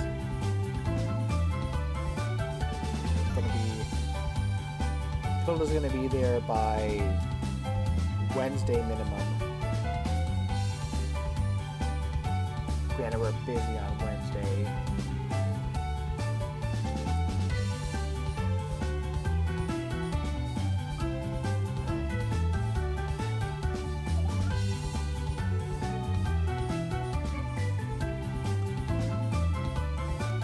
here he is. Hilbert, the odd man out here. Well, Misty's odd, but she's Misty.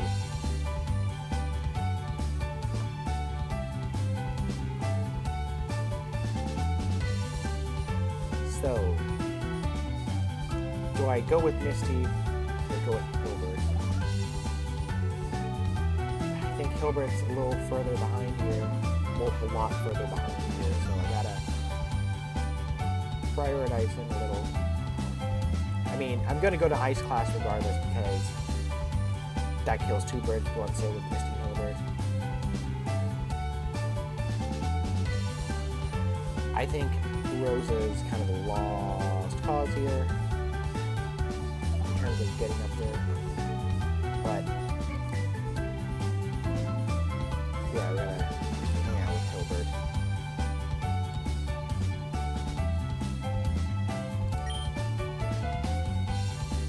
Yeah. Yep, awesome. One-on-one time with Hilbert. And Snowrun, Delmise, and Piplup. Ooh, Piplup. Ooh. Pillow is overjoyed.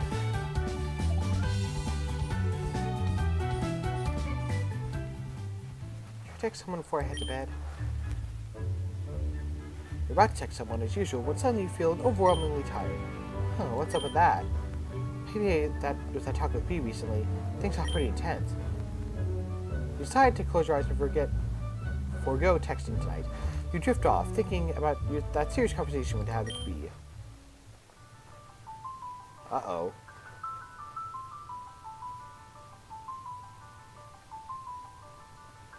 You cannot sleep. You lie awake in bed, staring up at the ceiling. Rhythmic snoring of your roommates is the only sound. I guess we're doing this. Alright. You're unduly affected by that Daniel boy's actions. You shift in your bed uncomfortably. The springs creak. Can't sleep. Hilbert's voice calls out from through the walls. You pause for a second to consider how to answer. Should I stay silent? No. There's no reason for that. He's just a friend, inquiring about my current state. But if I do not respond, then he will be unsure whether he really heard my mattress. However, I must consider that this is Hilbert, who generally recovers himself and is... Yes. Don't stay awake all night. You don't want to be tired. You don't want to be tired for our training tomorrow. It's not my intention to. Try talking to someone. If you're feeling restless, try talking to someone about it. Maybe they could help you sort through your thoughts. I'm not talking to you. No, I'm putting my headphones on. I can't get to sleep without you twisting and turning anyway. Honestly, you know, Vince, Onion would have such a laugh if they knew my new doormates before you know Vince and myself.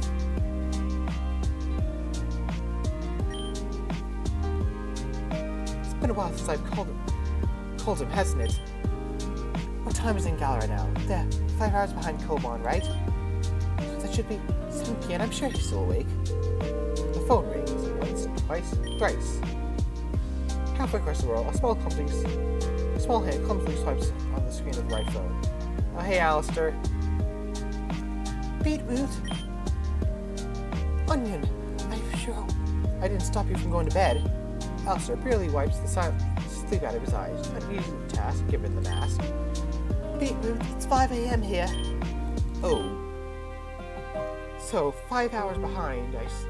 5 hours behind, but actually, I see. Apologies. It's alright. You okay? You're calling at about midnight. A bit late. Something you want? I just shouldn't burden him with my problems. I was hoping you might tell me about your day.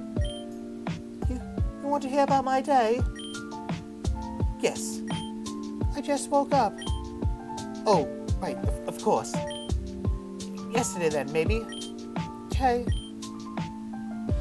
Yesterday, in class I learned about the Kings. The teacher said they fought back the darkest day alone, just the two of them. They didn't even get anything for it either.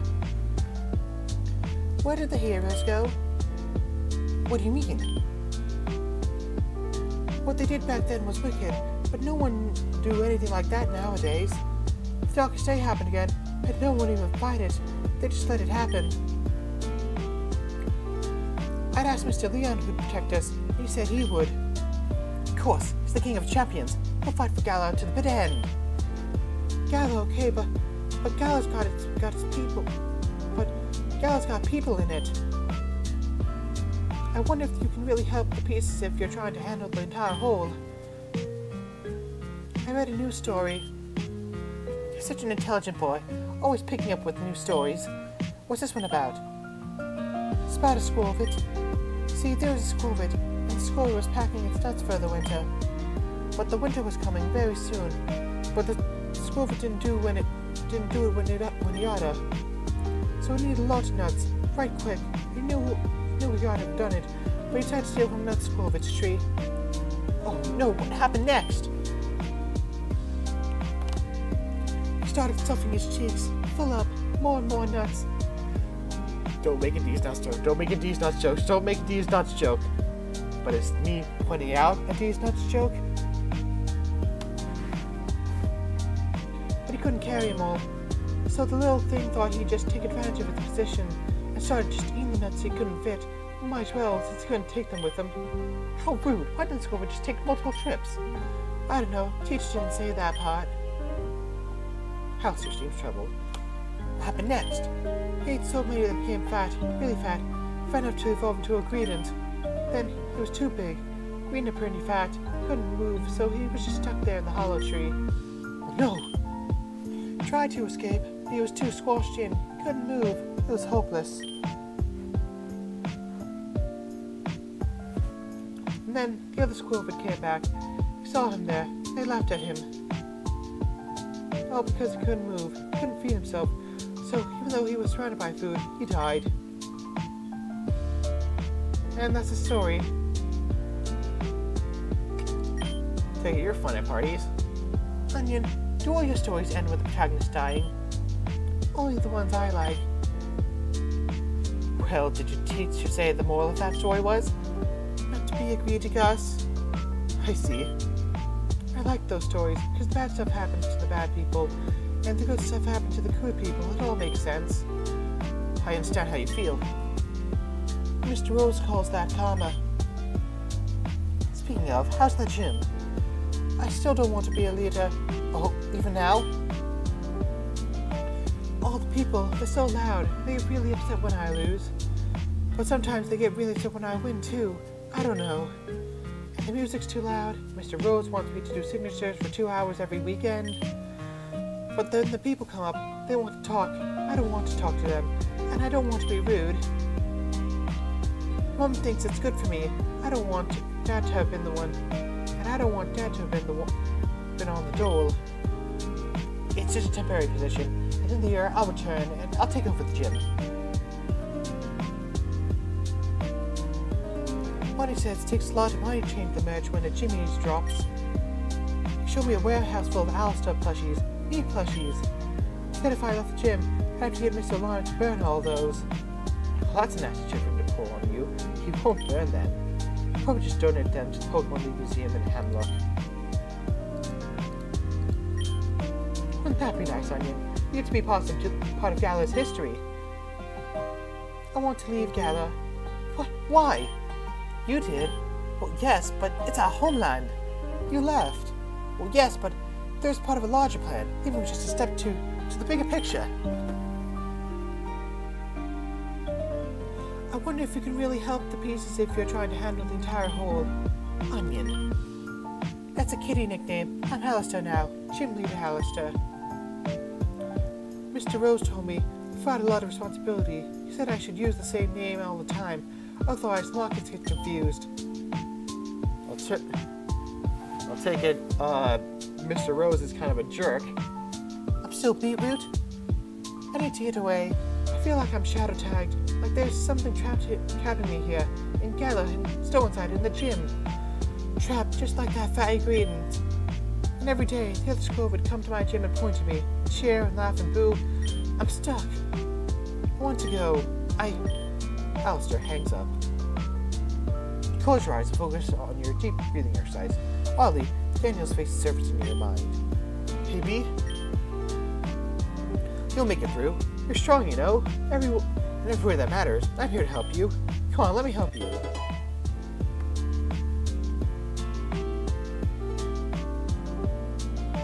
After a moment, tightness in your chest passes.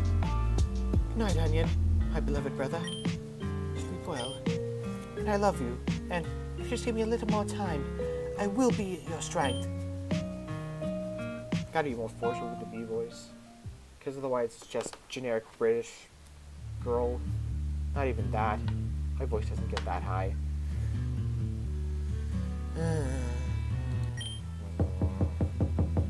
Swear to God, if that leaf tries to organize a midnight booty call. Oh, who am I kidding? That'd be great. Yeah. It's me. Whoa, that woke me up. I didn't expect that. What's up? I want a battle. Jeez, Blue, we battled last week. What? We're rivals. We should be battling every day. I thought it was your listener. If you are, then listen to me when I say we need to battle. I don't know. It's late. Curfew's up. We can't battle in the suite. It's too small. We have to go out, and then Sharon will catch us. Look! I screwed up yesterday. Ethan and Yell are mad at me. I still haven't talked to Gramps not once all week. I'm confused. I don't know how to make friends. Now that I'm trying, people think I'm just doing it with those damn kidney stones. And I am, but not towards the only people that EB actually created the stones for. Wait, so earlier this week when you gave me the Sugo, you were actually trying to patch things over? And then you threw up those stones. I didn't know what to do but pick them up and leave. I was trying to be that bigger man, then you had to screw up my plans by apologizing to me. That must have been very hard for you. Thank you! Finally, someone who's reasonable about this stuff. Hank might have tried to lose brain with that anyway. This isn't the I remember at all. I'm so confused. I don't know what's going on. I'm frustrated, and everything I've been working on is failing, and I need to get back what I'm good at. Beating you! Are you planning on battling? Why can't we do a battle hall? We can't go to a battle at this time of night. The recreation center. There's a pool there for the facility that they never use. It's open at night too. Come on!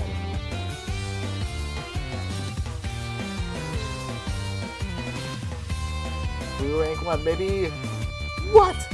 You heard me. There's a serious chance we'll get busted for this. That might screw up my scholarship, which I seriously need. If I'm going to risk all that for you at 1 a.m. in the morning, I'm going to need you to at least acknowledge it. Yeah, fine. Cool, you can take me after I beat you. Ha! Bad chance! Just give me a second to get changed. You will quickly make your way from the dorm room to the recreation center pool, loudly whispering at each other. Make less noise. Gee, I think this pool is even nicer than ours. Not happy how bright it is, though. I shouldn't go outside. We're pretty lit up. I don't want to stay here for too long. It's fine. It won't take long for me to beat you. Come on, no more chatting. Let's do this. Win or lose, I'm getting my thanks, right? Well, yes. Why are you so fixated on this? It's just words. Believe it or not, I actually care about what you say. You can't throw me off like that. Whatever, man. Peaks, time to wake up. We got battle to do. Suppose you'd be willing to tell what the front rows your Eevee made do. Oh, you'll find out. Fair enough. Alright, let's get some blue flag. Here we go, Eevee. Just like we practiced. Now, use your new ability. Tetra Element. Heck does that do? Tetra Element. Aw. I don't know what that means in this scenario. Energy's gathering around Lucy can change form. Flareon, Lord Flare Lips. Here, you sent back. All mine. Okay. One problem. You don't have any moves. unfortunately... Uh-oh. Uh-oh. Shoot.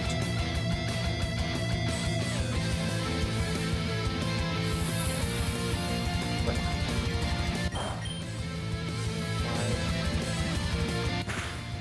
And down it goes.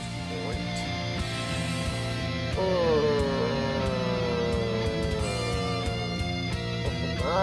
Buddy. This is gonna get interesting. Dr. Ball. And darn. I might actually use this, because Lay...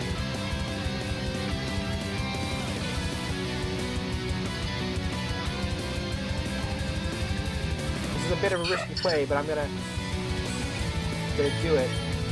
Ah, nuts.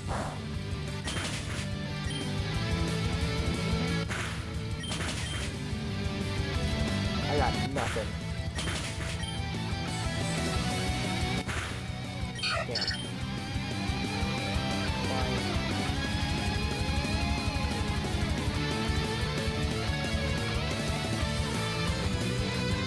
It's fine.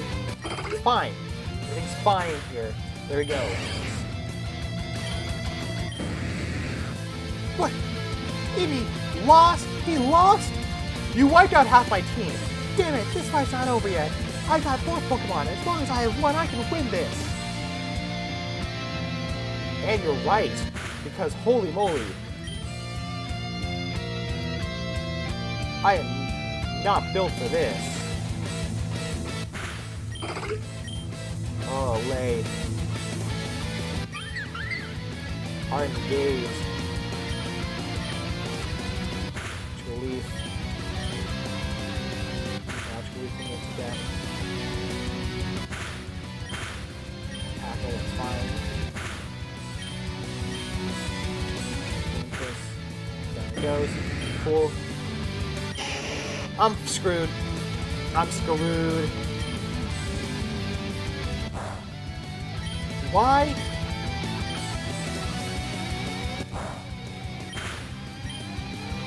Why is...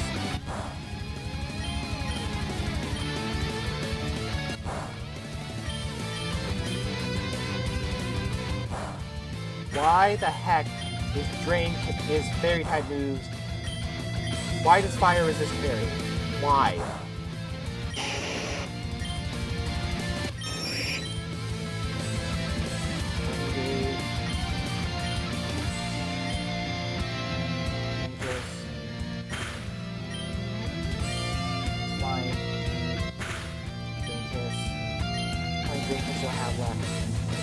One. Shoot. I roosted. Are you kidding me? So when I had it on my grasp. Oh my god.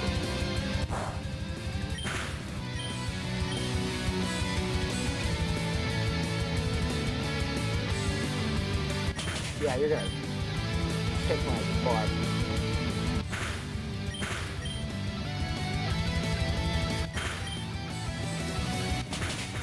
Yeah.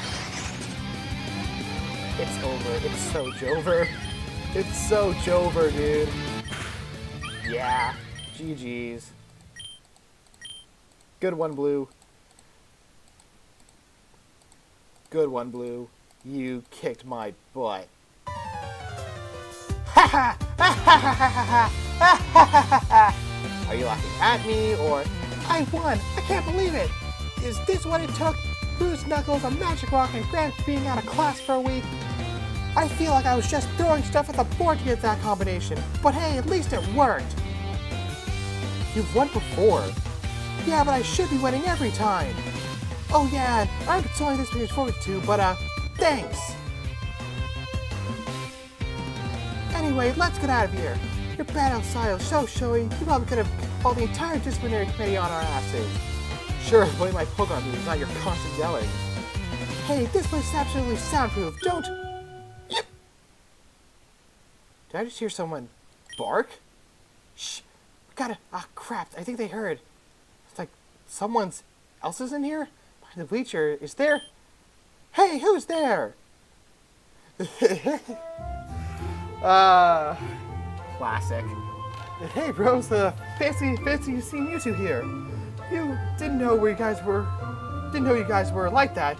Guess you didn't see the warning, huh? Like that? Warning? What the hell are you talking about? Oh, I guess you don't know. It's weird. Most people don't know about this place unless they know the full story. I have a terrible feeling I know where this is going. What do you mean this place? Stop being so damn confusing. Speak straight. Blue, how did you learn about this place? Nate told me this is a place where a couple of guys go at night to make a lot of noise in private. Yep, now I see it. I get it now. Oh boy. What? What is it? Explain! Damn you! Only you can hear that and immediately think of battling, Blue. What? What am I missing?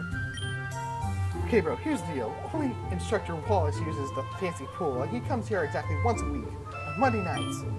And the rest of the time, the students, usually in pairs, sometimes in groups.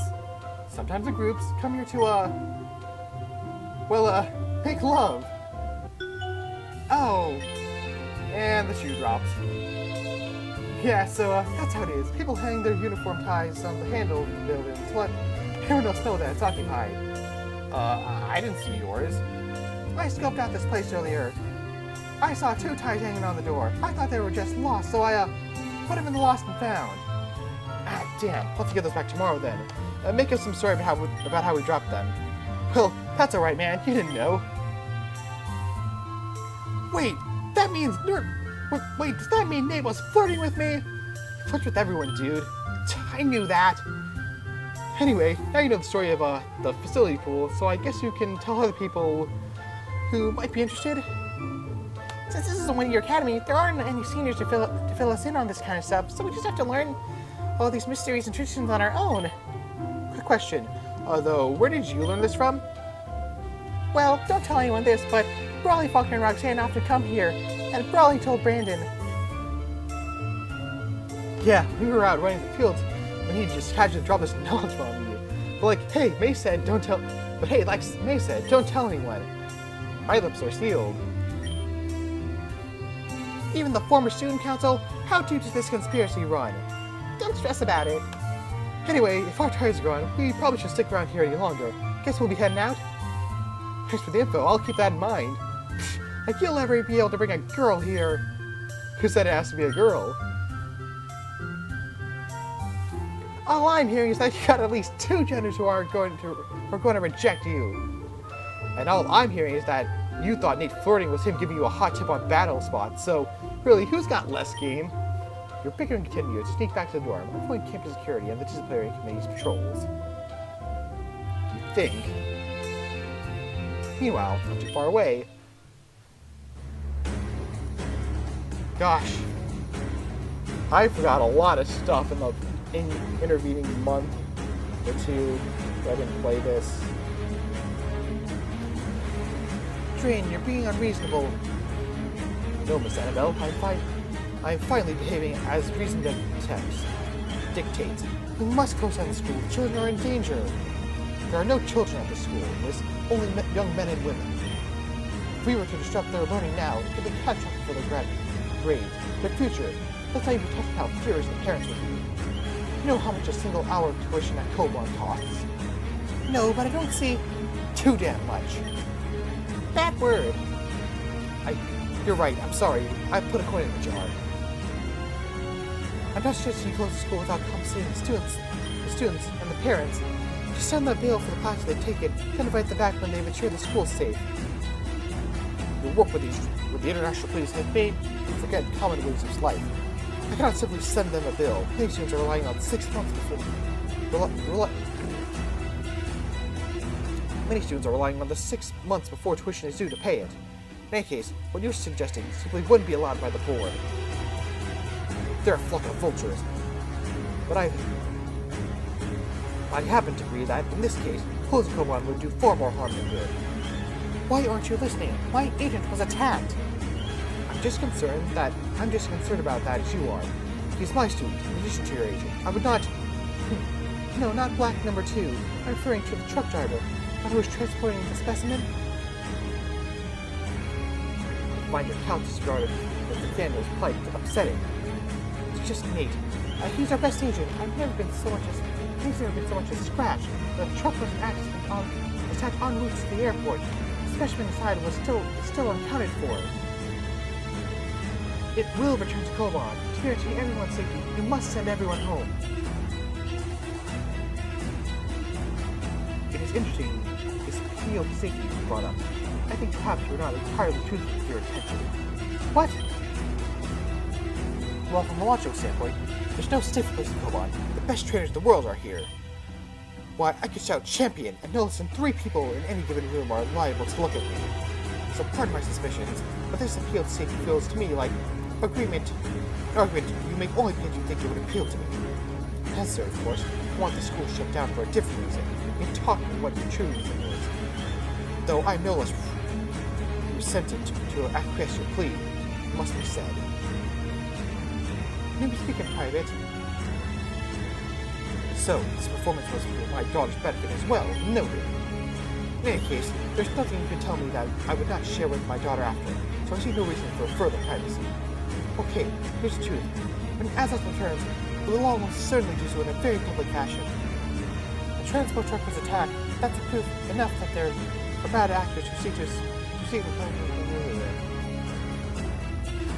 the specimen's power. We have eyes on them. We want to hide the existence of Azaz at all costs. We cannot do that in public, in a secure location, in the middle of the school. It appears our philosophies are at odds, but protect people by educating them on. I would protect people by educating them as to the threat, giving them the tools they need to fight it. New appears, protect them by hiding the threat, handling it in the shadows. Your ideals are noble, and it benefits an educator. Society stands as a needle. People need to be the mind to keep going. So little of you has changed, Annabelle. Even when you were a student, you too wanted to shoulder the world's burden. Your intermittent relationship with time and space has not changed your heart as much as your body has. I may consider an evacuation of the campus for 2 days, but I would have you tell me, a Unova champion, what you know.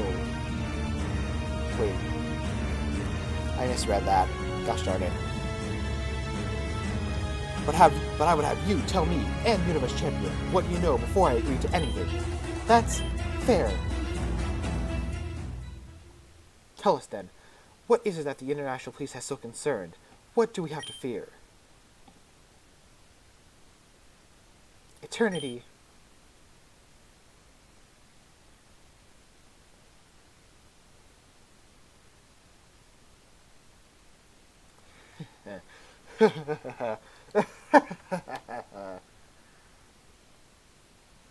Hey, Lawrence. My throat hurts. Hello to the one person that just popped in. Sam's back. Great, I missed him. But I'm concerned about how the other students will react. Class, I'd like to teach you, possibly, the most important thing I will ever teach this year. You hear a pin drop. If there's anything that my years of studying Pokemon human psychology has taught me, it's that reputation is worth less than nothing. One should be judged by their actions, their skills, their words. Reputation is attributing value to something based on nothing but what one believes other person is considered it's valuable to me. Why, if that was the sort of anti-scientific thought I was interested in, I would have invested in the stock market. Professor Cherry has done all of you a great service, and she has done an even greater one for me. And it seems that I, in my hubris, and in my belief of what others say of me, thought my procedures and methods infallible. The data that is so apparent to me now is not one I considered until Professor Cherry, and her class, in all honesty, made clear what some of my blind spots have been. Well, that was all I intended to say on the matter. I can't work on my abilities as a teacher if I spend all my time engaging in self-flagellation. Now, it has become apparent to me that I have not been adequately preparing you for the tests you are taking. I will now remedy that. Huh? Did Sam have some sort of epiphany? Your test this evening is a simple one, and our test is the test that will be given on Thursday. Who here can explain the concept of coverage moves? Miss Berlitz? Me? Oh, I guess I... Sorry, yes, I can. Coverage moves are moves the Pokemon is trained to learn to be able to compete with Pokemon that aren't weak to their primary type, or types. Correct. The list of coverage moves every Pokemon might have is massive, and it's not something I would recommend one try to memorize. Many matchups that seem like foregone victories can easily become lost causes if one or two has a single key move that turns the tide in the opposite direction. And they're gone already. I keep Earthquake on my Ataria to deal with steel types that she would normally have a difficult time dealing with. That's an excellent example, yes. Dr. Katsura, Instructor Blaine, to you, mentioned once he was battling a trainer who possessed a Feraligatr. Only Blaine's Rapidash and the foe's Feraligatr were strong enough to battle. Dr. Katsura's Rapidash had the speed advantage, but that advantage does not mean much if one is not capable of landing a finishing blow before becoming knocked out oneself. However, his Rapidash had a trick up its sleeve, Wild Charge. By using a move the challenger did not expect, a move that many Rapidash do not know, Dr. Katsura was able to take his challenger off guard and defeat him. It may interest you to know that the challenger was none other than Champion Lance himself. What? This expresses the importance of coverage moves. They allow a gym leader to be a champion. To beat a champion.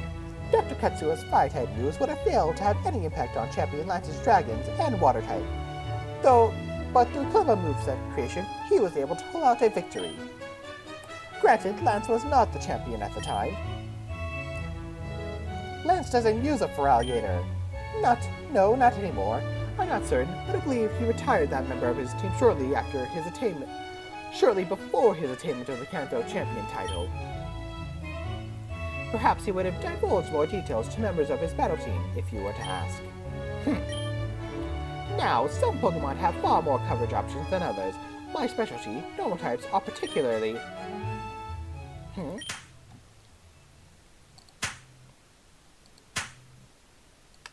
Hey, Melody. Huh? Who was that? I don't know. Is it?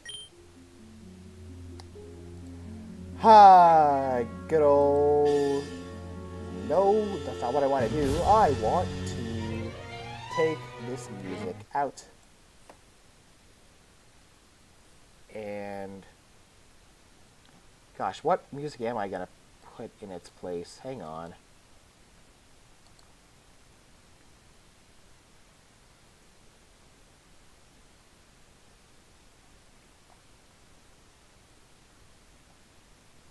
I know, probably something from Oras.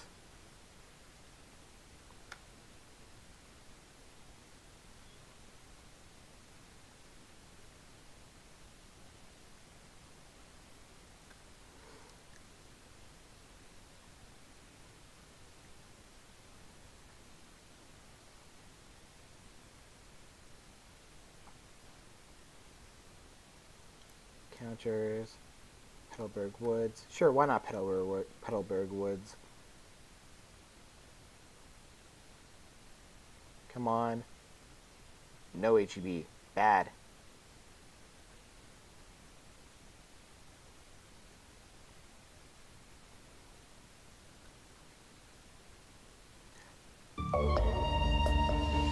There we go.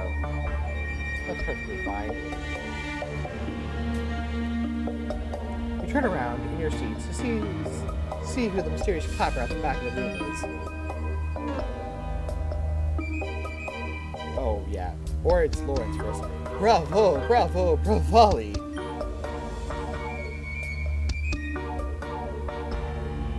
Who is this guy? Is he on a floating chair? Magnificent,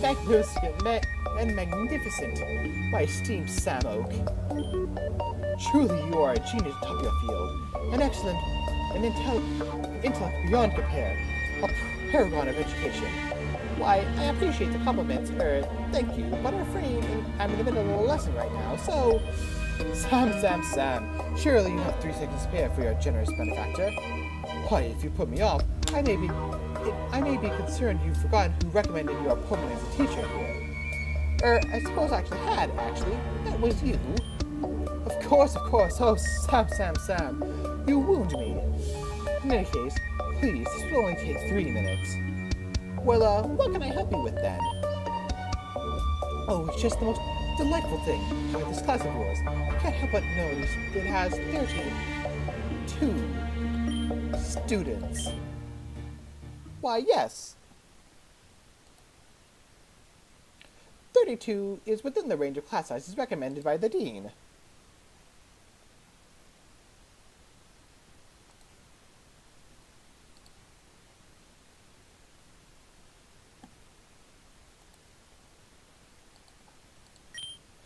Oh, splendid! Splendid! It's exactly what the illustrious Drayton I want to talk. It's exactly the illustrious Drayton I want to talk to you about. You see, of course, he said that my darling niece, who had a very hard time last year, may rejoin the school if I could find a teacher that would take her into his classroom.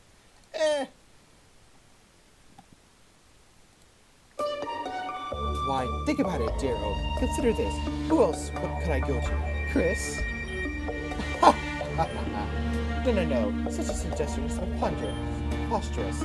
And since you weren't here last year, I certainly wouldn't have any of those nasty, awful, distracting prejudices, no? No? No, splendid. I'll send her along for afternoon homework then. Really, this is more of my generosity. She's a fantastic student, quite simply the best. Well, apparently, this brings your class size up to 33, a much better number, wouldn't you say? I mean, I don't see how this number, 33, is any better then. Well, dear Samuel, for a genius, you surely are bad at numbers. I'm sure you'll see it at some point. Yes, I suppose. Let's discuss a few details first, if you wouldn't mind. I have 3 minutes, perhaps. So can the strange man retreat to the corner of the room, discussing logistical arguments. Slowly, the quiet whispers between you and classmates, a dull hum. Hey, does anyone know that guy? No, but I don't like him. Only I get to run rings around Professor Oak. You couldn't run rings around an onion. If Grandpa is letting this guy get what he wants, there's something in it for him. Or us. I don't know, he seems pretty good. I don't know, he seemed pretty good before this guy showed up. But as soon as the chair guy started his fast talk, Professor kind of folded. He knows what he's doing. Just give him a second.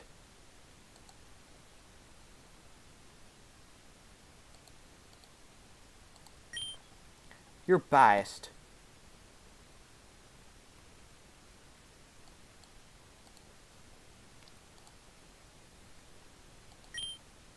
And you're stupid! I feel like I should know this man. I've seen his face before. I feel like we'd remember him if we knew him. There can't be too many people who use floating chairs to get around. You rack your brain for any sort of connection, but you're pretty sure you've never seen him before, though something about him feels oddly familiar.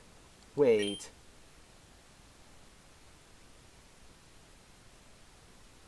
Oh shit, I'll never be able to unsee that. I wonder if he's at Altamari's. Alright, students, let's continue the lecture. I have a lot of ground to make up, and I can't think of no better way to do that than talk to the ground itself, terrains. That is now. Oh, but dear Sam Oak, what are your manners? You haven't introduced me to your delightful students. Right, I suppose this slipped my mind. Students, this is Lawrence, a board member, and... Is there some sort of issue? An issue, dear Sam Oak? No, perish the thought. I'm concerned that if you, well, as you say, introduce me as Lawrence, your students may, well, be misled to think that that's my name. I'm sure you can see my concern, dear Oak. You're a professional yourself, no? Perhaps I continue to fail to see the issue. I may recommend that you introduce yourself, then. Ah, yes, well, I understand that your time in Palatown left you relatively isolated from society. It's understandable that certain modes of address may slip your mind.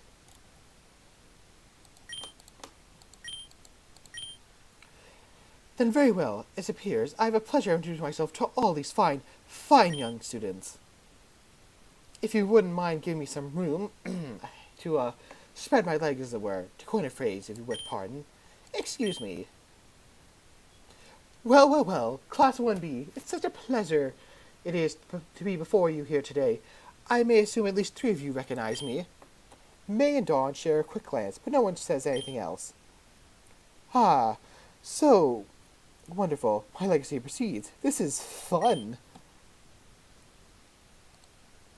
For those who haven't had the pleasure, my name is Baron Lawrence Phoebos III.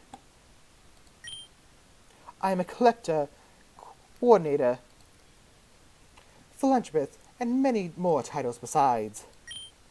But for those with short attention spans, you are free to call me by Baron Phoebos. I won't...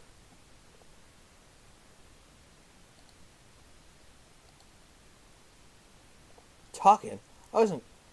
Talking? Wasn't I clear I was talking? Could you not hear me talking? Where'd you get your title from? Beg your pardon? You said your name was Baron Phoebos? A baron is a title of prestige, a title of nobility. Which lineage gave it to you? Oh, such an intriguing question. You see, my prestigious bloodline is descended from 3 separate royal families. So where'd you get your title from? Was your father a baron? You're not paying attention, young man. I said, I am a baron. Why, I could easily aim for a title far higher than baron. If I wished, I could be a king. Peaks, ball, rocks, something rocks. Oh, there, buddy. Don't fall. Where are you from? I'm a proud Orange Islander, from Shabuti Island, though my citizenship is that of Koban, which no title of nobility should be granted by Koban, and no person holding any office of profit or trust under it shall accept any present annulment, office, or title from any king, prince, or foreign state. Koban Constitution, same as Univa.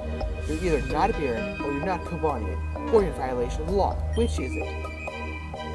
Ah, I think I understand now. You're a member of the battle team, aren't you? That doesn't answer my question. Sit down, friend.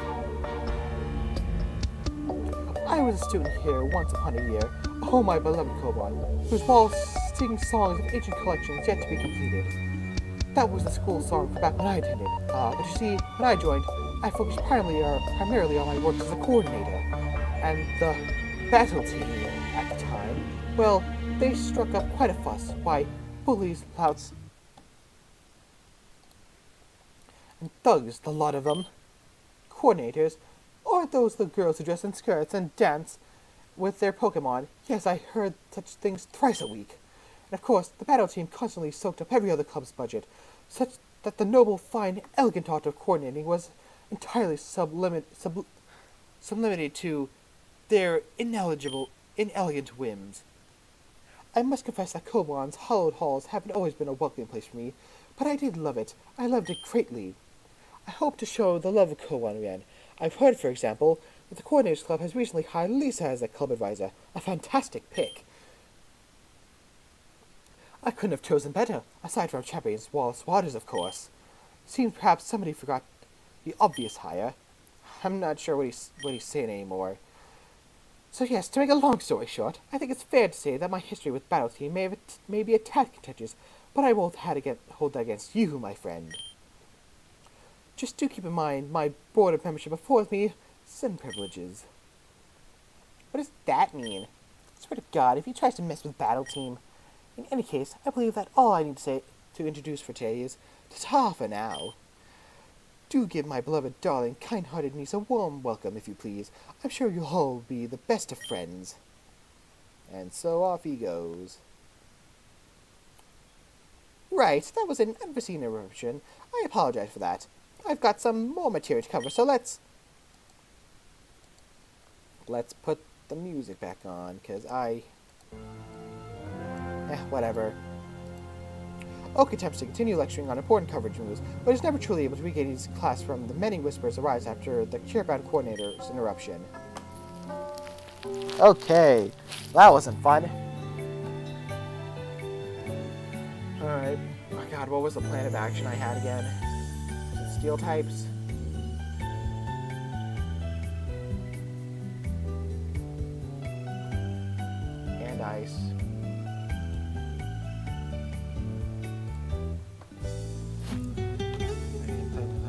so 36. Wow, that's a lot faster than I anticipated. 6. Cody's at 55. Misty at 40. Dang. Misty goes down fast. God, level 6. That's crazy. That is just straight crazy talk, dude.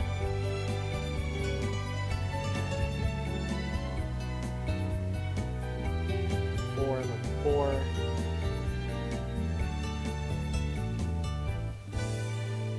Okay.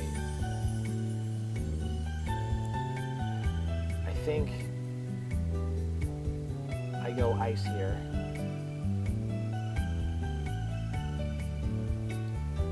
Yeah, that's the plan. Choose ice, go to ice class. Hey, Ethan. Daniel, good to see you. Let's get this done. Miss Melody? Yes, my scrumptious little popsicle. Well, I was just thinking, I've been taking this class for a while now, and I'm wondering what else there is. What else there is? Yeah, like, where can I advance? Oh, darling, why would you want to? You're doing so well right now. I mean, yeah, I guess, but I want to do better. I want to be able to be challenged, you know? Oh no, you're not trying to finish the class fast, so you don't need to spend time with Melody anymore. That's definitely not it, instructor. I'm sorry, I know I might be a bit overbearing, but I just love you all so much. Can't you blame me for wanting to keep you with me? I mean, no judgment, but as a teacher, I feel like you kind of need to let the students move on. It seems like an important part of a teacher's job. Oh no, I wish I was good at that, but I never have been. I've been trying to keep my children by me for too long. I hate to let any student leave. I'm so awful at letting go. I wish I could just freeze us all together so nothing would ever change, and then we'll always be close. Okay, that's some serious attachment issues there. Well, I promise I won't leave this class until you've taught me absolutely everything you can. But that does mean you need to start teaching me some new material.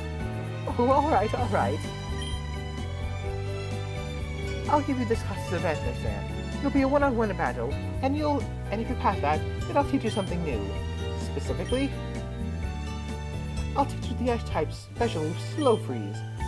I'm now familiar with that, I think. Oh, it's a move that leaves the enemy frozen.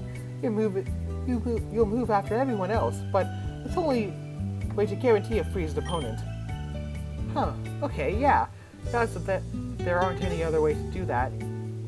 It's odd that there aren't any other ways to do that, isn't it? Well, freezing is a very powerful status. Well, I'm not going to freeze now. Let me show you a scorching hot battle. Oh, my delicious gelato. You're growing too fast. Which Pokemon are you going to use? Though, I really recommend you picking an ice type. Do I go with a good type matchup? Or my best Pokemon? I'm gonna go best. Prove to me that you're strong enough to survive.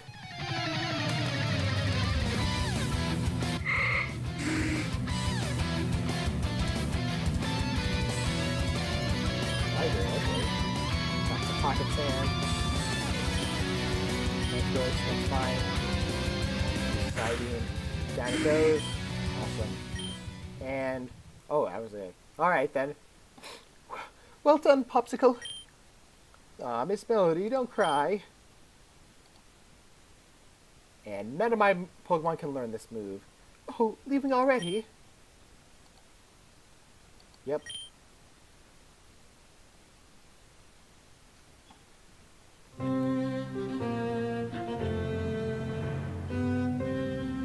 Good morning, everyone. You're looking young and fresh. I have to be honest, it's pretty sore after the battle we pulled on Friday. Not as young as I used to be. Oh, and don't worry about me, Bruno. I'm not about to fall over. Anything, that's proof that I'm in the right place where I am right now, teaching the kids who will eventually be champions. Though I'm pretty sure Champion Block is going to hold on to Unova for a long, long time. I don't think I have anything to say about it. Ah, now that's a firebrand, Benga. He's so much like me at his age. With a strong sense of justice. Too strong, maybe. I can't hold out against him. Like I said, when I was his age. Benga. My name doesn't ring a bell. Well, his grandson, he heard he's on the warpath ever since Blanc snagged the championship. I can't deny that. So he really thought he was going to be the next one to beat me. And then I take the champion title from his own grandpa, keeping it in the lineage. But champions aren't king. The strongest gets the title, not the grandkid of the current guy. Besides, I'm sure Bingo will make my daughter proud of him one way or another. I'm already proud of him, and I'm still proud of him and I'd still be proud of him if he never once picked up a Pokeball. Huge for business gift, with all of you taking advantage of yours. Bruno's very right. Taking the guy who's getting up there. But enough life lessons in my family. Unless anyone wants to see pictures, I got pulled out of my wallet. Hey, suggest we move on to the battles now. Heard the shot. Ah, God, I'm getting way too much British in there. We're going back to basics this week. You know what that means. Single battles, one-on-one, one student against another. I will call out the matches. I'm going to call my family, see how they're doing. You got this class covered, right, Bruno? They're paying you too much for how seriously you take this job. They're not paying you enough for how seriously you take it. Perhaps I'll take that anecdote. Perhaps I'll take that antidote to my next salary renegotiation. Now it's time to assign your opponents. Daniel, please battle Dawn. Hi. Hey, rival. You may have won the battle against me during the quarter clashes and the battle in the field on Wednesday, but I'm going to get back to you now. I've been training my team really hard. I know how they fight better now. I'm sure of it. Maybe this battle will give you some inspiration for your next piece? After all, you mentioned you wanted to create a new sculpture for that exhibition, right? Shh, please, not so loud. Sorry, but you're going to show your sculpture to people someday, right? Yeah, strangers though. I don't want other students to know what I'm doing. I don't want my friends to know. I'm not sure I fully understand, but I get it. Thanks for understanding. Okay, let's go. Alright, turn it on. What do you got? What the heck is that? Dragon Ice.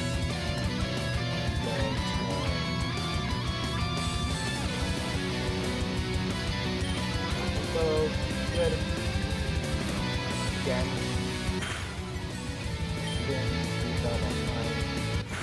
Kiss him. Boom.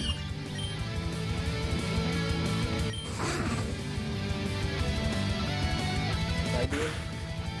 Goes. Ooh, a nice deal. Side beam. Ooh, not a whole lot there.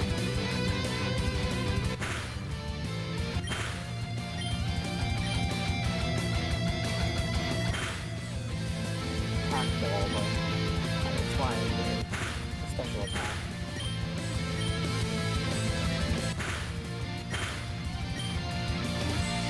Escape. So I use one more time. I shouldn't have done that attack there. Great kiss. Almost a quick attack to the dead. Alright. Lay, get out there. Kiss him.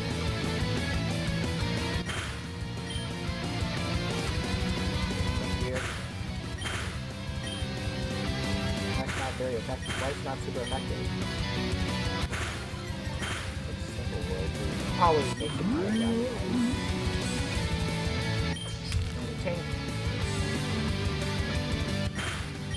Waited. Does nothing.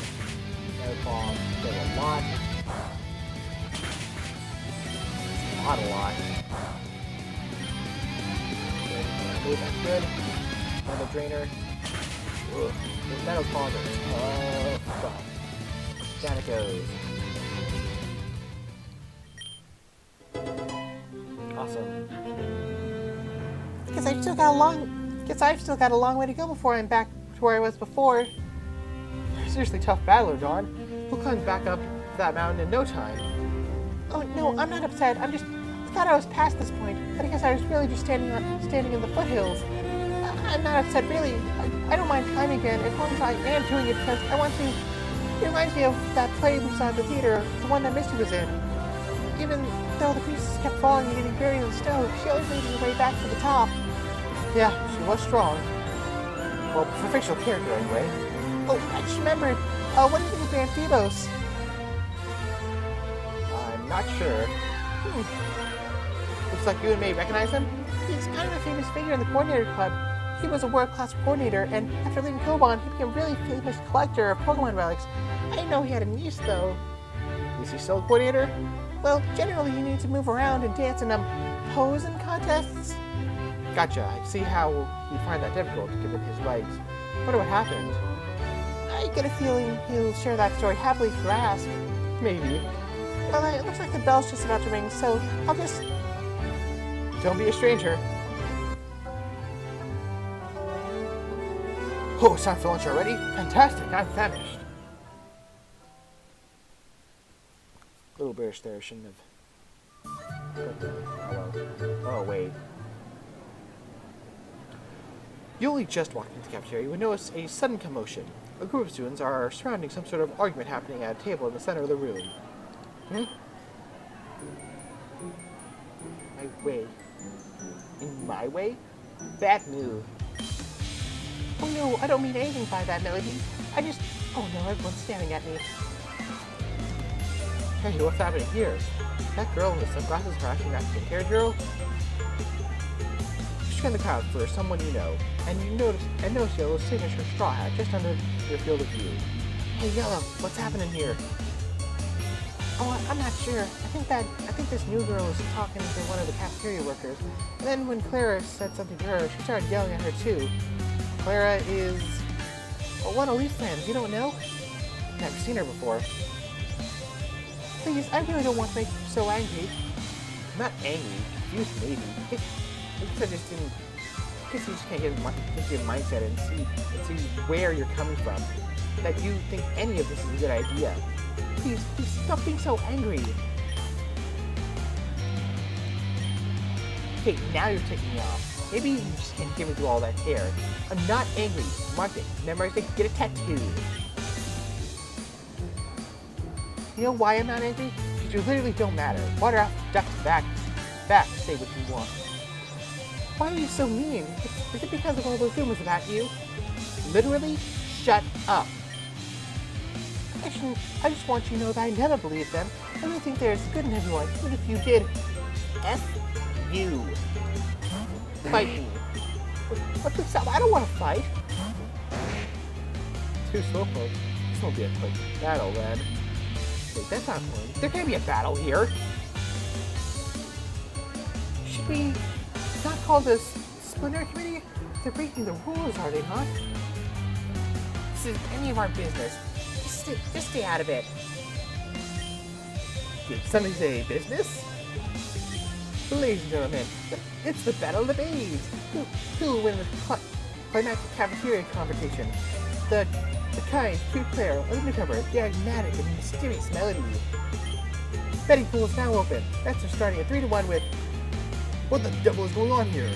Yeah, scram!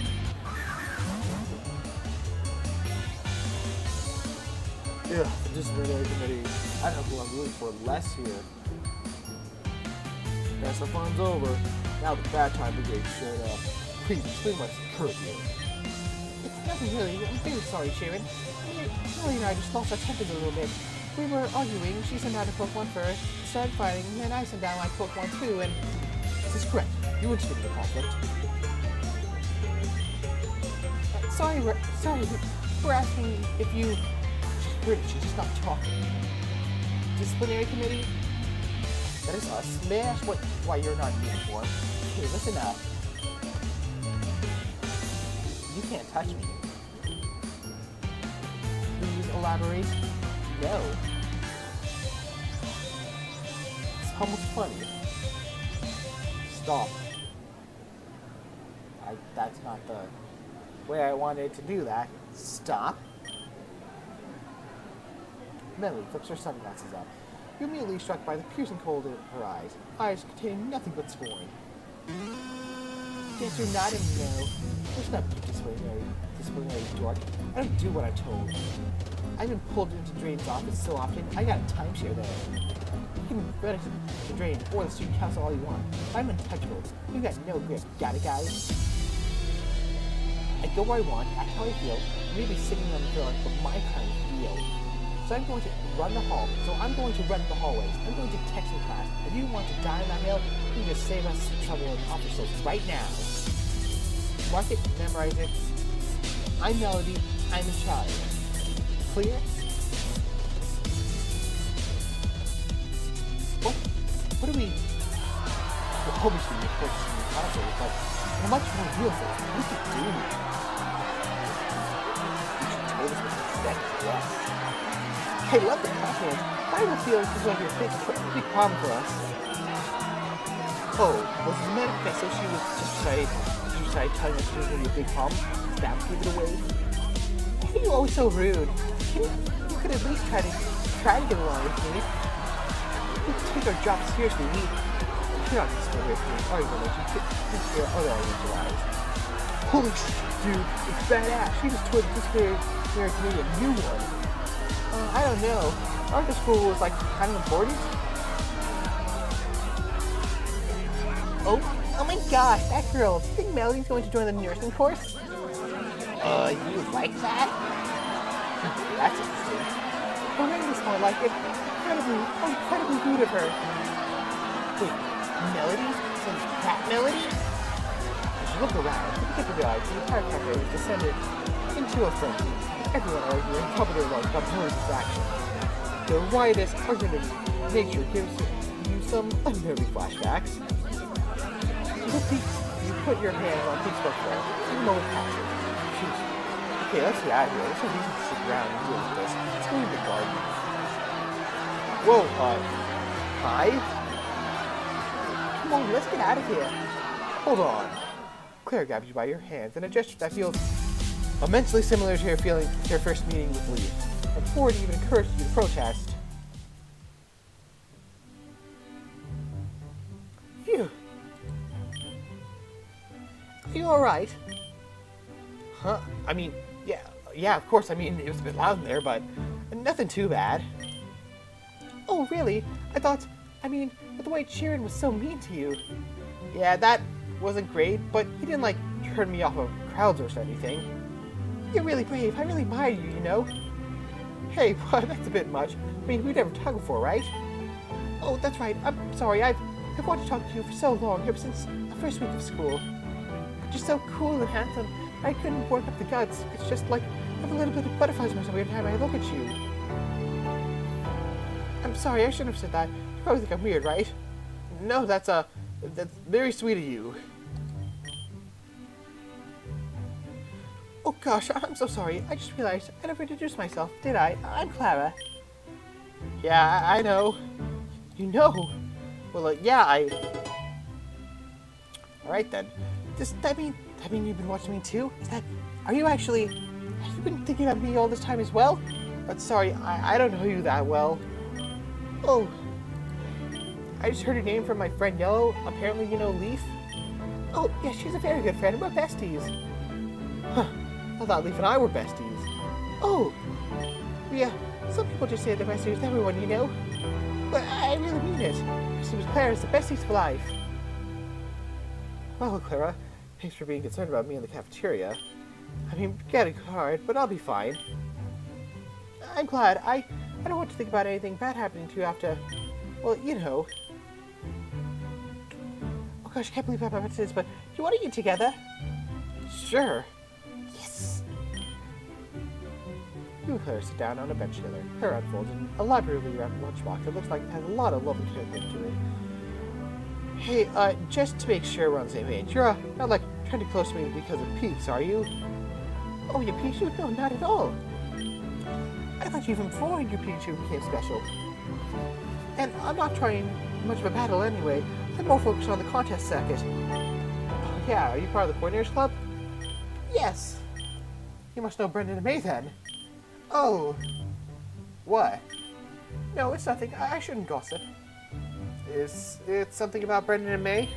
It's just, when I see how happy they look as a couple, please, don't think it ails me. I'm so jealous. Yeah, I know that feeling.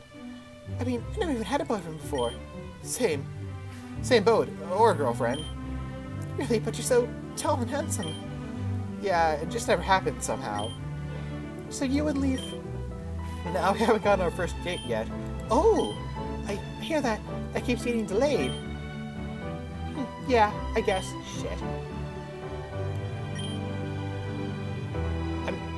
I mean, Leaf wants to be perfect, but our schedules kind of like keep missing. Well, if someone wanted something hard enough, I believe they should have found a way to make it work. That's the spirit.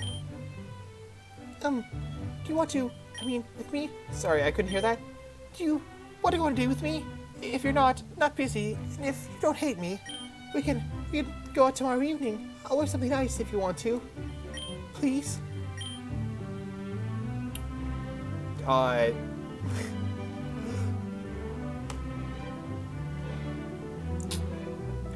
gonna do a funny.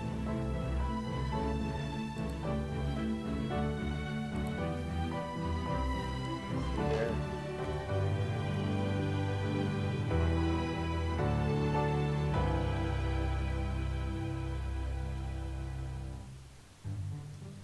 There we go.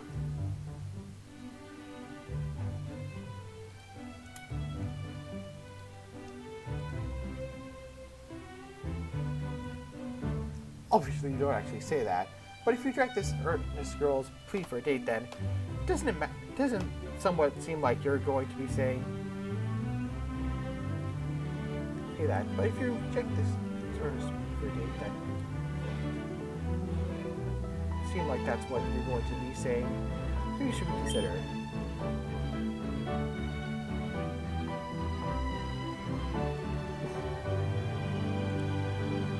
Oh gosh. It's not often such a beautiful girl approaches you so plainly and demurely with an innocent request. Don't you think maybe you should give her a chance?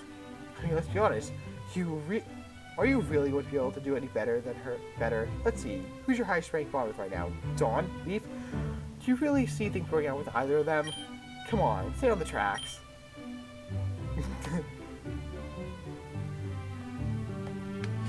I'd like to play this game incorrectly. Huh? Sorry, Clara. You seem like a great girl, but I just met you, like, 20 minutes ago. I'm not sure I should be dating someone so soon, you know? What are you talking about? I didn't ask you for a date. I'm pretty sure You're really cute, I get it, but I don't need to pretend like I said something I didn't. I know you heard me properly. Alright, I won't hold against you. I'll just talk to you later, okay? Maybe I misunderstood what you were saying? Could have sworn that, huh? Well, I don't have the best memory, I guess. Your stomach suddenly that started rattled. Wait, I just realized. Clara ate, but I didn't have any food with me. Guess I get lunch at the cafeteria. I should probably...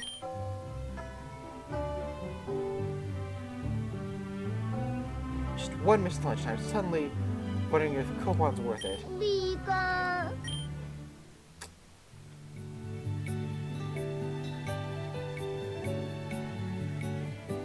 Well then, this is certainly an interesting path we've chosen here.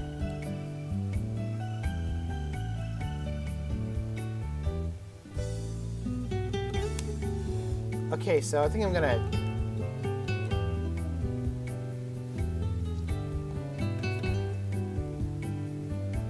I'll call it quits for tonight here. And then the plan for the next couple of things is going to be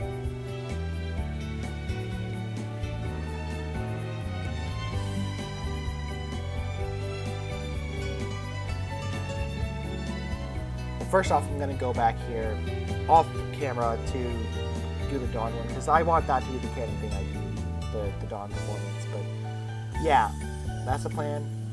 And then we're gonna explore this route of Clara here. Possibly explore the one where we sleep with her. But also just to like see what's going on. But like the main new game is going to be pretty much the same as where we left off before New Game Plus. So yeah, that's the plan. Just kind of go through all this stuff. And yeah, that'll be all. So thank you to the 2 people who came in and watched. I don't know if next week I'll be able to do a much longer stream because, you know, it's going to be Thanksgiving break, no school, no work, well, kind of no work. But yeah, so thank y'all for watching, and until next time, bye.